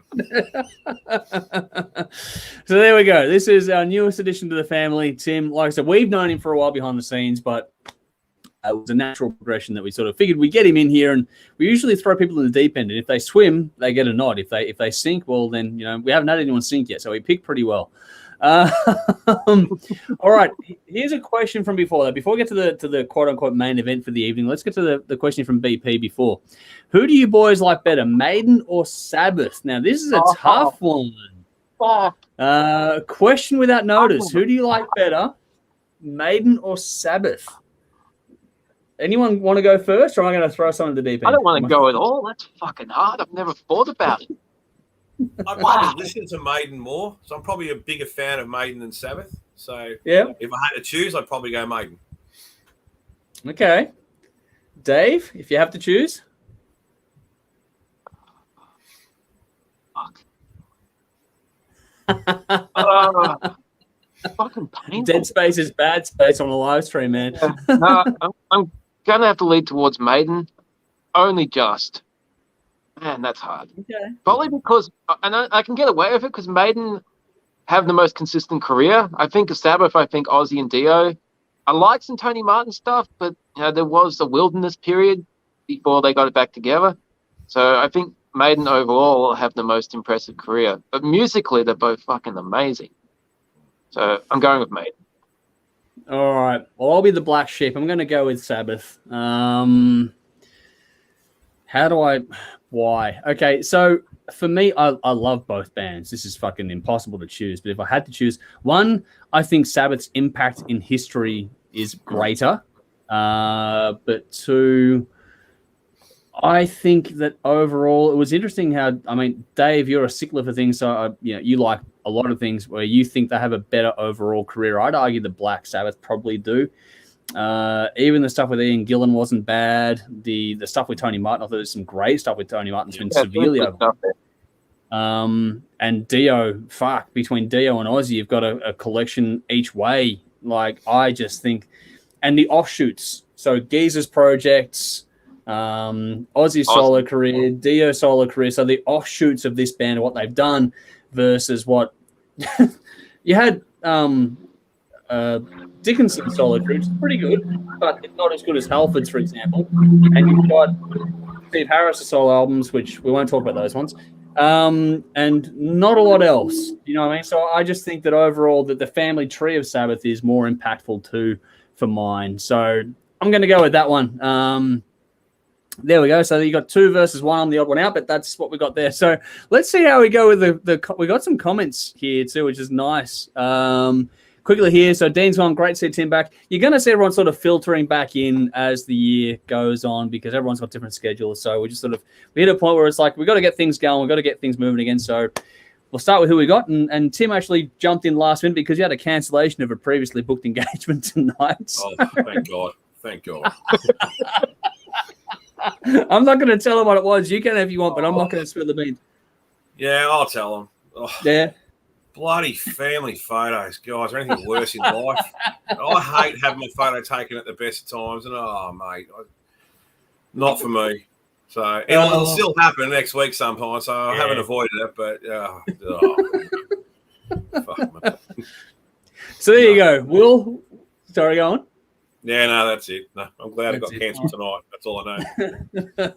So we all do different things at different times. We have a schedule. Whoever's there is there, and it's been awesome to get some people back. And like I said, we'll get some different faces over different things as we do move through the year now. Sally has gone Sabbath, so there's a choice for Sabbath. Conrad has gone. That's like comparing apples to oranges. You can't. We've been asked to, so we're trying to. Tom has gone, damn tough question. I'd go with Sabbath. Tom has also said Sabbath had life-changing albums, their first, Heaven and Hell. So there we go. That's another one too. BP, Sabbath, Justin, me too. So it looks like I'm winning the crowd vote at least. Conrad says Sabbath because they laid down some of the major foundations for metal. Dean says they're a bit different for me. Hard to pick though, maybe Sabbath. Nicole has gone Maiden, and Dean's chimed in with family photos, fun. Michael has jumped in with Sabbath as well. Yeah, family photos. We did one of those Viva photography shoots donkeys ago. Jody, myself, and the kids, and it was worth it because it's a great moment in time. But it was fun. We made it fun. I mean, the kids, for us, because the chemistry and the dynamics between the 3 kids makes things like that really, really interesting. They're very different to each other, so it makes it a bit more interesting. I can imagine it being a bit tougher with just the one there for you, Tim. But have you done anything like that, Dave? No, I just use selfie on my phone. Like, get around, family. Click. Rory, put your tongue back in your mouth. He's such a little poser. He's going to be the class clown. Oh, here we go. Conrad's gone, did they make you wear your old period drama clothes? No, nothing like that. We went in there with the... No, I won't. There are photos kicking around of the kids at Sovereign Hill. Me and Julia have one of them. Yeah. So nothing like that for me. Yeah. I don't do that sort of stuff. The kids enjoyed a little bit though.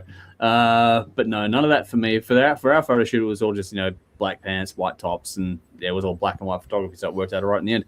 Everything was better in black and white when it comes to photography.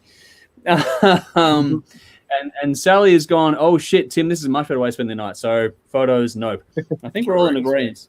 This is more fun. I will definitely agree this is more fun. All right. Definitely. Speaking of fun, let's get into our Patreon choice review. This is the classic album we do in the deep cuts. This is why the whole deep cuts thing is called. It is on Thursday nights. So if you want to get involved and have a say in what these albums are, you got to join our Patreon page. Doesn't matter what tier it is. Join our Patreon page and you'll get to have a vote on these albums. Before we do that, Dean's jumped in with the last minute comment here with the Dave. Get the selfies going. Well, yeah, that pretty much works, but I don't even do those, to be honest. So I take my photo. Don't do them. I do more photos of the dogs than anything else. But anyway, usually if we're going on a day trip or on holiday or something before we leave, whatever location, like, okay, family, gather around. And the kids are always up for it. Julia's like, not this again. But yeah, it's always fun. And it's good to have some family photos just on the cuff. Yeah, it's better like that. I like organic things more than set up things, if that makes sense. That's generally how I roll. But anyway. All right, on to the main event for the evening, which is a little band called Dark Moor. Like I said, if you want to have an influence on this, if you want to vote weekly on these ones, just join up to any Patreon tier you like, just $2 a month. Get in there, and you get to vote on these albums, which you do every Thursday night. So in the links, in the comments, you're going to find a little track from Dark Moor. The song is Nevermore. There's no real video singles from this one. I just find a track at random, and okay, this one will do. So this is Dark Moor. Nevermore as your reference track for this album. And we're going to get into the main event for tonight. Now, this is Dark Moor with The Gates of Oblivion. This is this week's Patreon Choice Classic Review. 12 tracks, 57 minutes. The third studio album from the Spanish band released March 2002 via Arise Records. Produced by Luigi Stefanini. Hard to tell what singles, if any, were released from this one, but there's guest vocals from Dan King and Valcavazia's choir all over this. And this was the band's last with lead vocalist Elisa Martin. Let's go to you first, Tim. What do you make of this one? Yeah, interesting. Look, I love a lot of power metal, but this style, this symphonic, what do they call it, neoclassical kind of power metal. Neoclassical. It hasn't ever done a great deal for me, so this was always going to be a bit of an interesting listen. So yeah, look, the opening track was pretty good. I quite like the first song. I liked the intro to Nevermore. That was a good song, and I liked the way they sort of changed it up on Your Symphony. Yep. Okay. But, cool. And the last track too, that THRS, whatever it is, Amadeus track. That musically, that was quite an interesting song. I quite liked that. There was a bit going on in that. They so it was a bit longer, that one too. I don't know. It's just one of those genres that I've always struggled with. It just doesn't. I know Dave probably loves his stuff, but it's not. never been my cup of tea. Look, they sound great. You can clearly tell they're talented, But it's just one of those things that. It's just one of those genres of music that's never really grabbed me. Unfortunately, and this doesn't do a lot to change my mind, sadly. So, the standouts were probably in the Heart of Stone, Nevermore, and DSRA, whatever it's called. I gave it 7.5 out of 10 because it's clearly well done. But it's just not the sort of stuff that I get into a lot and really give a solid opinion on. To be fair, so I've got nothing to compare it with. So. Yeah, I told you I had a couple of short reviews, so that was one of them. No, that's all good, man. That's all good. Just your honest thoughts is all we ever asked for. That's all good. Yeah. All right. Yeah. So, Dave? Yeah, I can't say I've ever struggled with symphonic metal. As soon as I heard it many, many years ago, I'm like, this is the best fucking thing ever. I fucking love it. But I've never heard Dark Moor before. I've known of the band. I've never actually listened to them, and I'm glad I finally got to unfuck this because this band is holy shit amazing. This is so fucking good. Oh man! And from 20 years ago, I mean, symphonic metal at the time was still very fresh, and a lot of people come up with very fresh ideas and new ways of doing this. I like this female singer, and while she's not operatic as some singers in this genre are, she does have a nice tone to her voice. However, I do think that there's a couple of times where she gets overpowered by what the band's doing.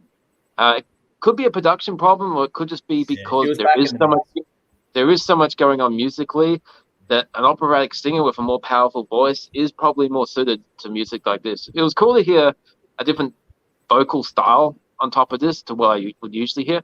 But, you know, it's only small parts, you know, where the band's really locking in with a lot of shit happening, and it's just not quite there. But it would have been cool to see this lineup live, because I think any production problems they would have had, they would have smoked it live. I will check through YouTube and see if there's anything available. But the composition of these songs is fucking outstanding. I like how each instrument has its place in what's going on. Sometimes the keys are at the foreground, sometimes they're just at the back, a little melody, or just filling out the sound.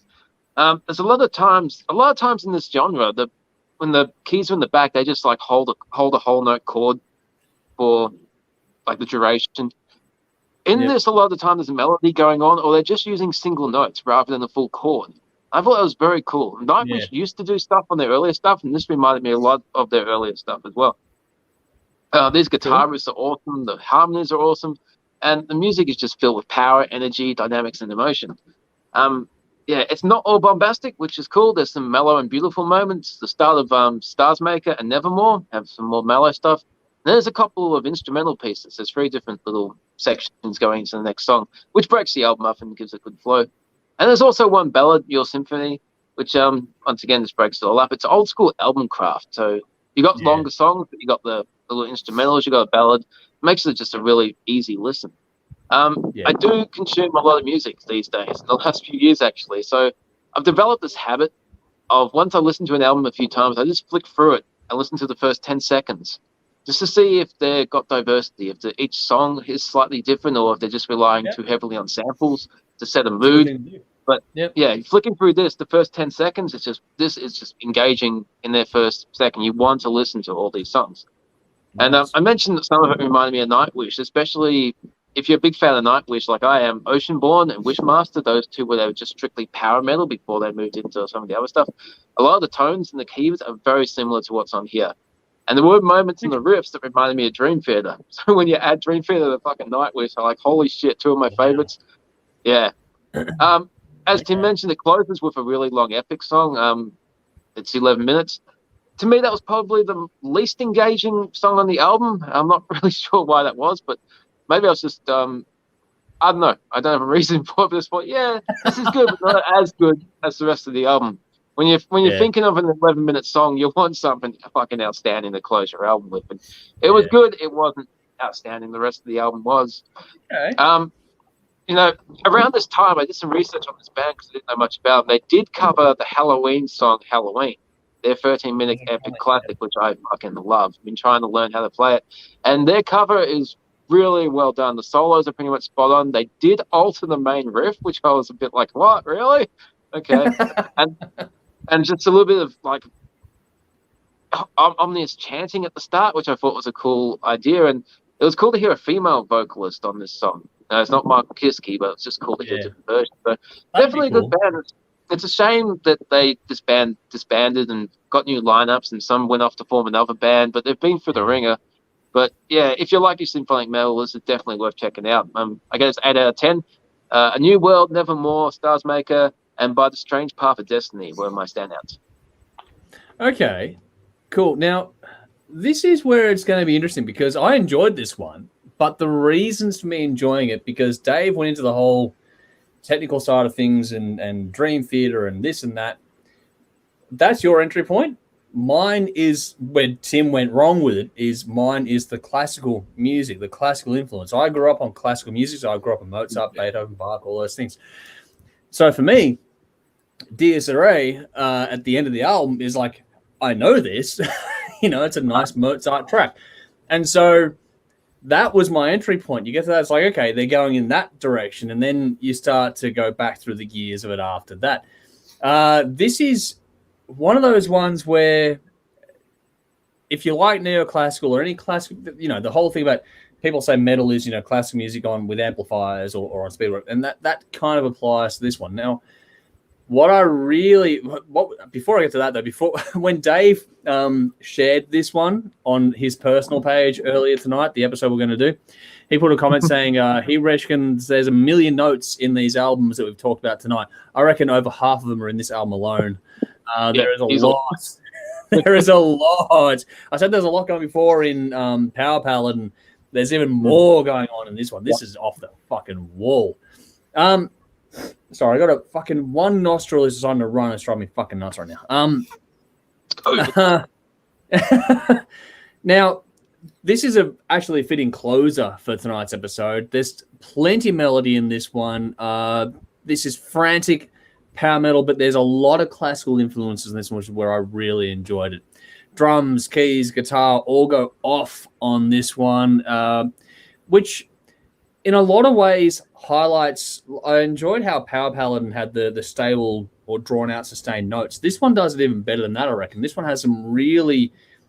This is where the non-operatic style worked for me, because this is a much more direct, less bombastic vocal, was really suited to play off of against what was happening with the music on this, which I really enjoyed that aspect of it. The use of the choir and the guest vocals in this really did accent things nicely too. That was really well done. It's hard to get that part right and not to come off too cheesy, too tacky, all those things, but they nailed that. And on top of that, they put little things there like harpsichord tones and things like that to give you the really full-blown, classical, old-school clavier kind of stuff going on. It was really, really nice. Like I said, the neoclassical infusion on this was what hooked me, and that was what allowed me to really get into this one. Nothing was overdone. For as frantic and busy as this gets, nothing is overdone. You've got a nice dose of theatre in this as well, which is, again, tying into my background musically, where you get the whole theatre stage plays, that kind of stuff. That worked well. Like, this would be great to see as a stage show. This album would work in that context.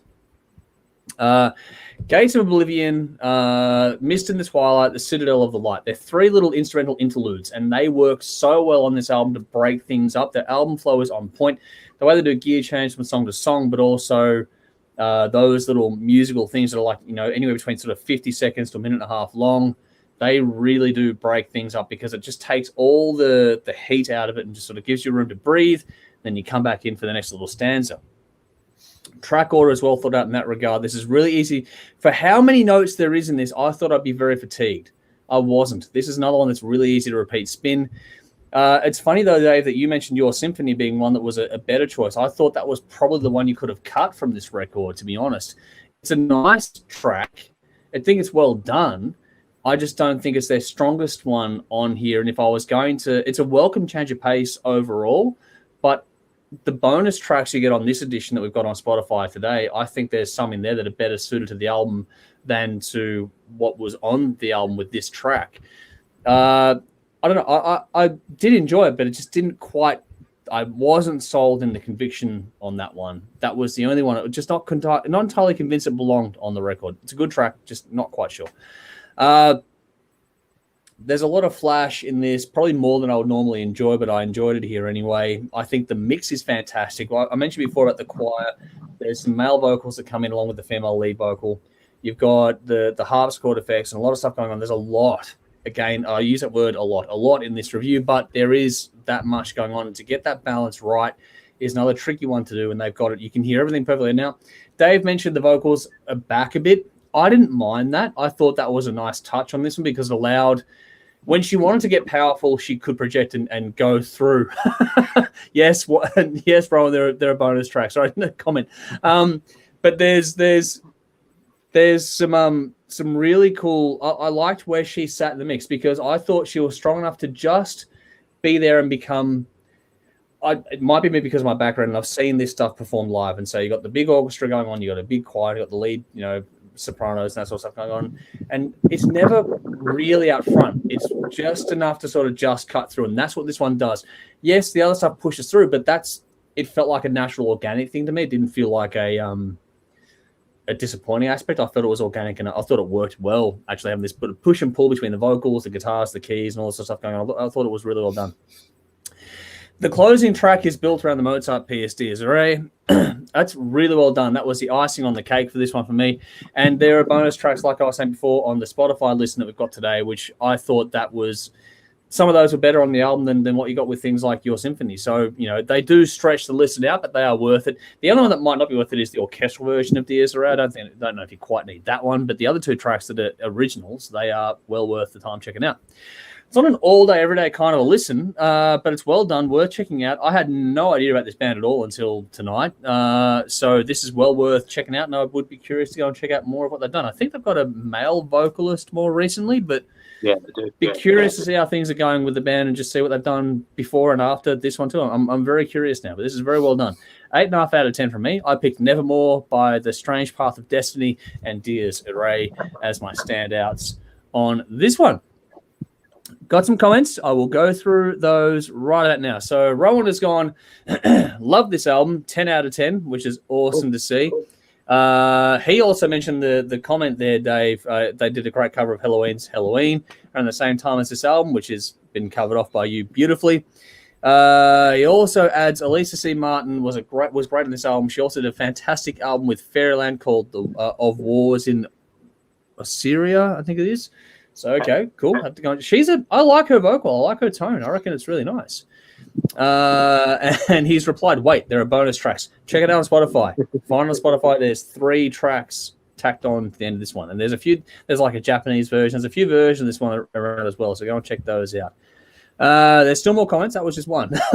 So Nicole's gone, I just can't get into this style, and I fully appreciate why people can't get into it. Like Tim struggled with this a little bit too. Yeah. It's not for everyone, but for me, it's easy because of the way I grew up.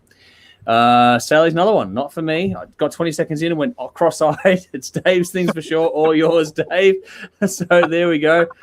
On the flip side, though, Craig, thank you for joining us. He's got on to check this album out, so hopefully you do, and hopefully you enjoy it. Lee, our good friend Lee, good to see you. He's gone, Dave makes a good sales pitch, but a pass for me. And I did get the email for this one too. So Ben, so thank you. He's got, I'm now a Patreon member. Cheers. Swearbox member, $2 a month. Get behind them, people. Thank you so much for your support.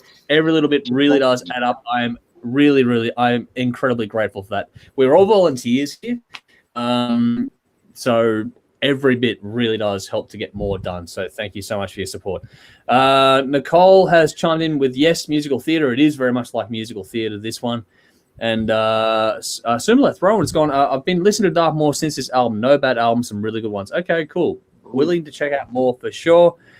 And Dean says Spotify only bonus tracks. Oh, question for us. Spotify only bonus tracks. Agree or disagree? There's a few ideas to play around this one. Let's go to you first, Dave. Answer the question. Do you agree with Spotify or bonus tracks in different formats? Let's put it that way.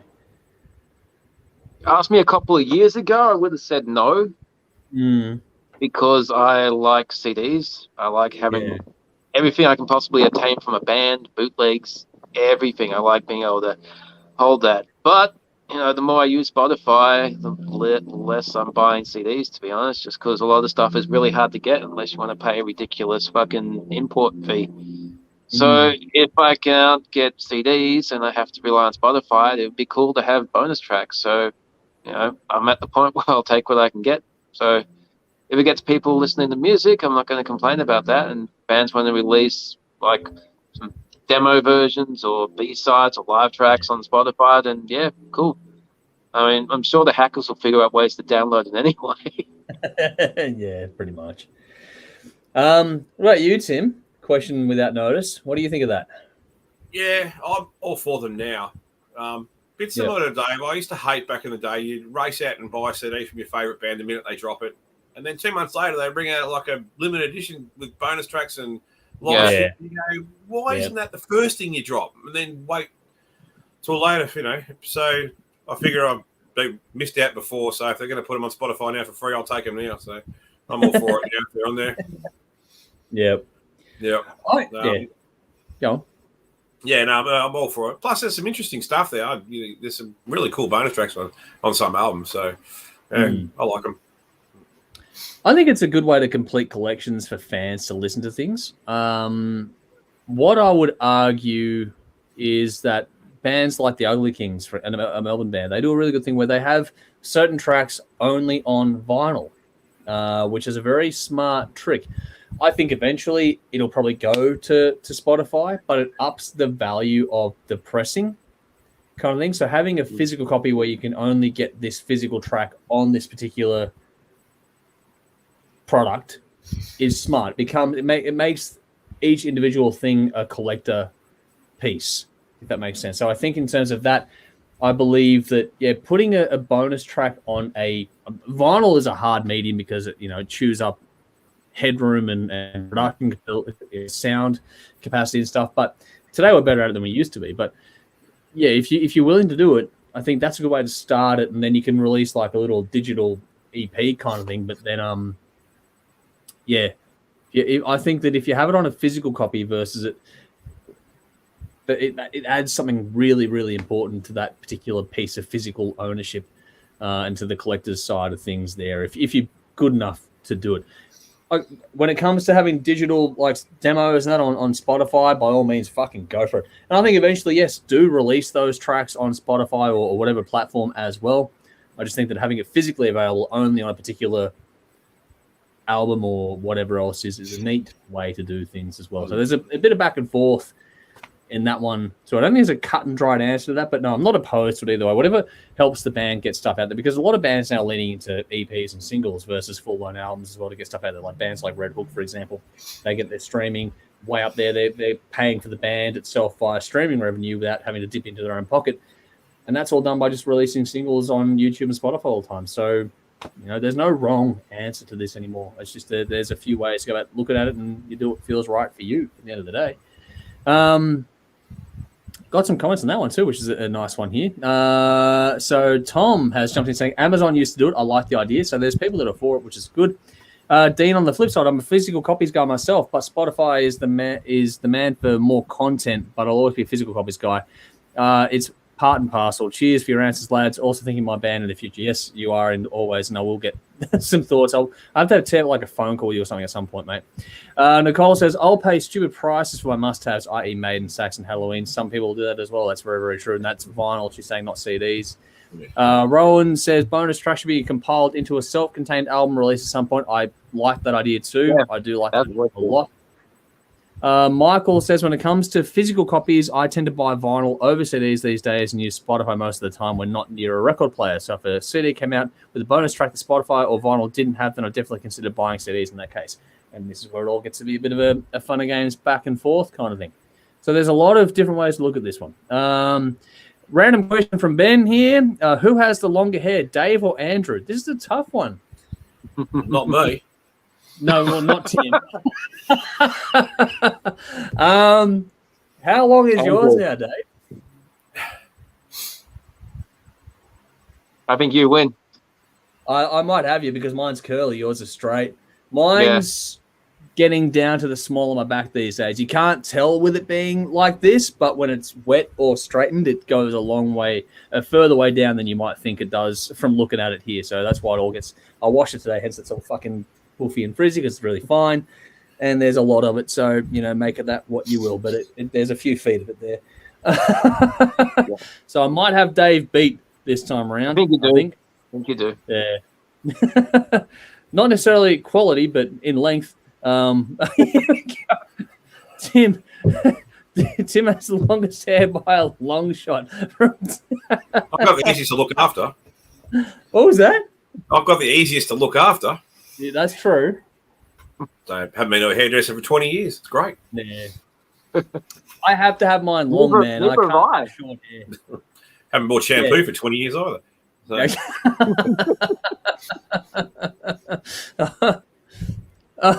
We've got some Lee's going, show some love to the bald man. That we do love Tim here. Don't worry about that. We'll have some fun with it.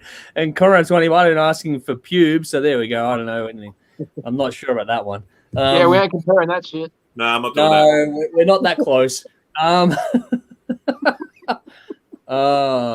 Getting back on topic a bit, Dean says Airborne released diamond cuts of their bonus tracks and demos that work for them. Yeah, that's a really cool idea. Cool. Yeah. Same with Motley Crue did a few things like that as well. You had the the relics one where it was, but that's Supersonic, whatever it's called. Yeah, and demonic relics, So you got a few things out there in that regard. So those are always neat little packages as well. But yeah, that's about where we're at with everything here. Oh, here we go. Sally's gone, I have old school metal hair, goes to the small of the back. It's a hassle.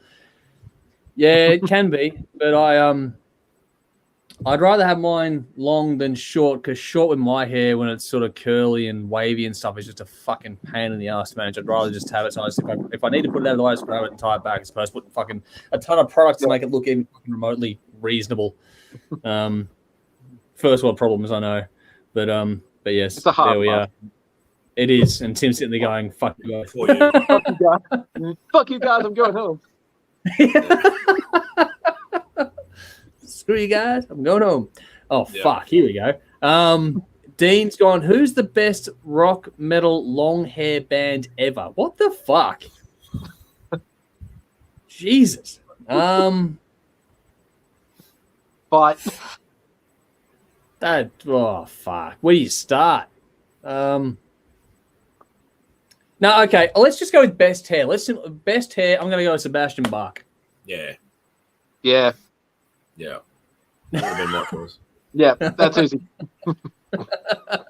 So we'll call it Skid Row and just walk away from it at that point in time, because when they were on, they were on. That'll maybe warrant. They might have warrant all of them, but it was for Tom. Tom's gone Blackie Lawless. Early Blackie Lawless. Yeah, not so much. And Nicole's gone Bruce Dickinson when he had long hair, which he has grown it back. So yeah, that's another one there too. Yeah. Fuck, I don't know, but yeah, there's a lot. Take your pick. Metallica, yeah, I did that. What is Sally's gonna be waiting for this question? It's Rex Brown or Sebastian Bruce too. I still go Sebastian Bach, just the volume as we get into fucking really nitty gritty fucking territory now. More detail I'd ever discuss on hair on the show before, but here we are. Don't know what this is why we do things live. You don't know where the fuck's going to go next, but got drinks, we'll talk. It's kind of how it works. How you holding up there, Tim? This is really yeah. Hair's always a topic I love talking about. Get around it. Yeah. Oh, sorry, man. It's not me. It's the audience. I know. It's all good. It's all good. You can just pick like Philip Ansamo, Scott Ian, Rob Hell. Dave Dramain. Yeah. Hey, Dave Draymond does all right too. Yeah. There we go. All right, here, this one I'll actually pay. Nicole has gone Dean Snyder. He's still got it as well, which is fucking brilliant. So credit where due. Sally's giving you support here. Kerry King, there's one for you. Yes. Kerry King's good. Dean's gone never a dull moment here, though. We don't know what the fuck's happening next. So, man family's gone wig it, Tim. We have had wigs on the set before. And, fuck, okay. Rowan says, wait, I meant Kip Winger. All right. So, we don't talk about Winger much on the show. Hey? I don't know. What'd you say, Dave? Dave Mustaine. Dave Mustaine. Rust in peace here. I think now if you're gonna go facial hair, ZZ Top. Yes.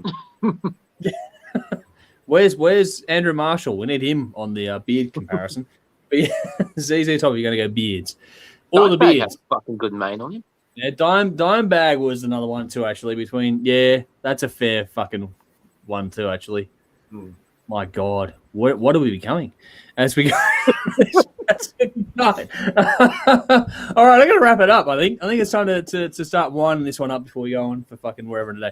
So a big thank you again to our fantastic sponsors in Scooting, Scrimping, Old Colton, Rockstar Finance. Please find them, give them a follow. Their details, just like ours, are in the description or the post of this episode, wherever you're tuning in, whether it be live or later on via audio or video platforms. So find us and our sponsors. Give everyone a like, a share, a follow, whatever you can do. It all helps. It all adds up. So please do. We do greatly appreciate it. So big thank you to our sponsors again. Also to our Patreon supporters, our special tier. We got Tim, who's with us tonight, but we also got Sonia, Lee, Jason, Brendan, 16x9, an awesome band, Marty, Sam, Trash, Carolyn, Gwyneth, Andrew, Daniel, the Mann family, and Bell Wright. Thank you all so much for your support on the Patreon platform. We do greatly appreciate it. You can get in there as well and get involved in the voting we do for the classic reviews on Thursday nights. We've got, just a lot of stuff going on there. You get daily updates of a whole lot of music, up to like 12 or more a day in your inbox of new tracks. We give you exclusive access to the stuff we film for TV as well. There's a whole lot of stuff there. So go, please check out our Patreon page for more information. Just take and help us out.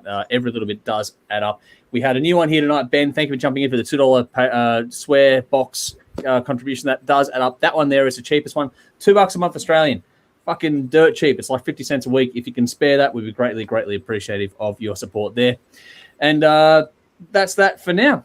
Coming up for the rest of the week. So as we do this one right now, I think on Channel 44 in Adelaide, we're kicking off on television right now, which is our episode where we have Dave and I going through our favorite songs from bands with 6 members or more. Saturday night, tune in on Channel 31 at 10:30 p.m. Australian Eastern Time or Australian Eastern Daylight Time, I should say, because Brisbane and Queensland are a bit different. But this week's brand new TV episode is built around Dave and I myself getting again to talk about all Australian bands that have at least one female member in them as well. So some handpicked choices from that category, which is a little bit of a fun one there for us as well. For the record, Dave, every clip made it into the episode. So there's 12 clips going into that one, which is going to be cool. Nothing got cut. So that's nice.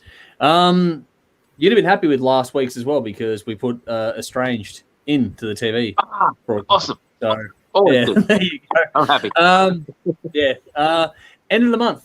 So end of the month on TV. On Channel 44, it's split over 2 weeks. On Channel 31, it's a 2-hour episode, which gets followed by a marathon. This one will be dedicated to 1987. I'll talk to you guys about how we're going to film that one after we do this one tonight. That's the TV edition. Is going to be all at 1987. The online edition is going to be what we're calling King of the Riff, which is the first. It's a new format for us. Mick actually gets to claim credit for this one by asking for something like this. So we've done this one. We're going to film it on Saturday, and it's all about it's a knockout tournament between a bunch of albums from 1987, and we'll just see which one comes out on top with a random draw. That's what's coming up. There's a lot going on, as always. We've already mapped out for the year for the specials. I think February. What did I choose February? I think that's Armored Saint, isn't it? Armored Saint, yeah. Yeah, so that'll be a lot of fun in Feb. So that's coming up soon too. So there's a lot going on. I think, Tim, you'll be happy with that one. So, and Dave, for that matter, too, for that matter. So there we go. That's what's coming up. A big thank you to everyone for tuning in tonight and all the usual stuff as well. Make sure you like, follow, subscribe, like I've been saying before. But before we get out of here, as always, it's time to go to our favorite part of the week. And it's time to go to the bin while I get it turned around the right way. And Tim, because you've been away a while, what is your first bin for 2022? The majority of staff at JB Hi-Fi. What a pack of weakness that can be. Seriously. Went in there, I mean, this has happened countless times, but I went in there last week, and I know they're short-staffed because COVID, but there was also no one in the store, so it wasn't hard to come up and actually ask me what I wanted. But after about 10 or 15 minutes of watching them strut around with their lanyards talking bullshit, walked next door to the good guys and got what I wanted straight away. But I don't know what it is with that mob. They just, a lot of dickheads work at JB. I don't know why. I just think they're the greatest. So if you want, especially at the moment with COVID, if you want sales, go up and actually talk to the customer. Don't just walk around, ignore them. Like 101 sales, I would have thought. But anyway, that's my view. Nothing like standing in an area where you're going to spend some money and they don't come to you. Yeah, I was there to buy something. They didn't come up, so I went next door and got it. Well, fair enough, man. Yeah. That's capitalism for you. Well put. Absolutely. All right, Dave, second one for the year. What have you got? Cool. I had 2. Now I got 3 because I got to follow on from Tim's JB Hi-Fi thing. It reminded me back in the 2000s when I was in my 20s, I used to buy a shitload of CDs. Partly because I like music, partly because I had a lot of attractive women behind the counter at JB Hi-Fi. They don't do that anymore. It's all nerds. It's all nerds behind the counter. probably being politically correct. You can't just hire the women. But for whatever reason, it's not as appealing to shop at JB Hi-Fi anymore. No. Okay, my main bin. As everyone knows, I'm a big fan of Copper Kai. I like watching the seasons as soon as they come out. And I've always watched shows, from season to season.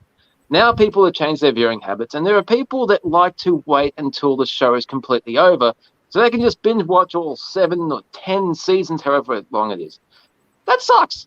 You miss out on the whole year wait in between. You just go, oh, okay, big cliffhanger ending. I'll just go and click the button and watch the next episode. It's part of the fun of waiting, talking to people and discussing fan theories and all this other shit that goes along with it. So you're really doing yourself a disservice. And my third bin... hang on, before you do, that and also if people aren't watching it, there's a chance of getting cancelled before it gets finished. Exactly. So big problem.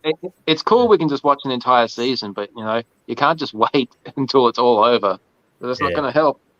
And my third bin, I don't know if people could hear all the fucking planes that were going over during tonight's taping, but God, there was a lot. It wasn't the wind; it was the planes going by that's blowing all the wind away. There was at least one every 10 minutes. It was pissing me off. But yeah, apart from that, I'm good. They diverted the planes away from me and over to you. So there we go. Because we've got the flight path to Tullamarine over our house. That's worse. Yeah. All right. My bin is really, really fresh, actually, and it's inspired by today's antics by the one and only Prime Minister Scott Morrison. Now, I don't want to get too political. I'm not going to do that. But this one's just so stupid it has to be mentioned.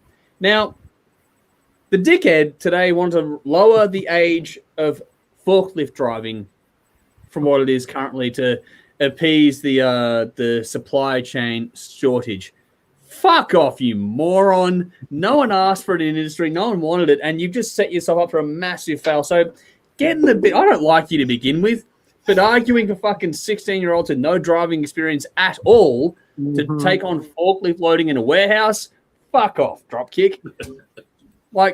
Fuck off. If you've never seen it done before, if it goes wrong, it goes really wrong very quickly. Don't fuck with it.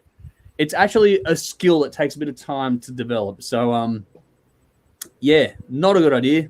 Get in the fucking bin and stay there, you dropkick. Can we please vote the bastard out in May? Because fuck him over him. It's fucking hell. All right. That's it for now, though. I'll go through some last round of comments or questions here. So what do we got here? So Conrad says, Apocalyptic Girl always look like I have stepped out of a salon or shampoo commercial every time I see them. That's true. Some bands have that knack, not us. What you see is what you get. Dean says, Slash for hair, still got it. So that's going there too. Yeah, that's another one there. I'll pay that one. But that's where I had to cover it up. So that does diminish points. Nicole says, thanks for another night of new music and, of course, shits and giggles. Glad you enjoyed it. Hopefully, we've entertained you all for a couple of hours here tonight. Dean says, 87, White Snake for me. Let us know your favorite 87 albums while you're there and doing things. We have a lot to talk about with that coming up. Excellent choice. Yes, I knew Tim would agree with that one straight away. Dave said, don't fuck off, Guns N' Roses. Anyway, before you two get stuck in, I'm going to move on. Dean says, good point about JB, Dave. So there we go. Sally heard the planes over at your joint. And Dean says, are you near an airport, Dave? Yeah, Dave and I are both at different airports. So there you go. Nicole says, I live next to a RAF airbase. Planes all day and night, loud jet. Awesome, I must say. There you go. Cool. All right. Dean, fucking PM, 100% Andrew. I'm glad you agree with that one. Sumo, let's go. Scott Morrison should go do some forklift work. Can't do anything else. That's true as well. He's as useless as tips on a bull, that one. When it comes to voting him out, Sally said yes. Dean says the government have no love for the music scene again, and that's absolutely true at both state and federal level, so fuck him. Oh, Jesus Christ. Ben, Morrison or Andrews? I'm going with Andrews. No, he's not. I know he's not liked by a lot of people. Out of the two, at least he got shit done. Yeah, neither. Fuck him. Yeah, I know you don't like either. I'm not giving an answer on that, neither. You're going to refuse to answer the grounds man, incriminate yourself. All right. Yeah. And like I said, at least one of them got something done. The other one did fucking nothing but claim a fucking bullshit free ride for the last how many years. So, fuck him. Yeah. Anyway, that'll do for us. Dean's going Andrews. Yeah, I don't think it's too hard a question. But anyway, that'll do for us. We're going to get out of here now. Thank you all so much for tuning in. We do appreciate it. We're back again with another live stream on Monday. I'm not quite sure what the gig is for that one because we don't have the albums. We're going to sit down and talk about it now, I reckon. So we'll work it out in a minute. But we'll back in on Monday and also tune into other stuff happening during the week on TV. But until next time, I'm Andrew. I'm Dave. I'm Tim. As always, drink up. Rock on.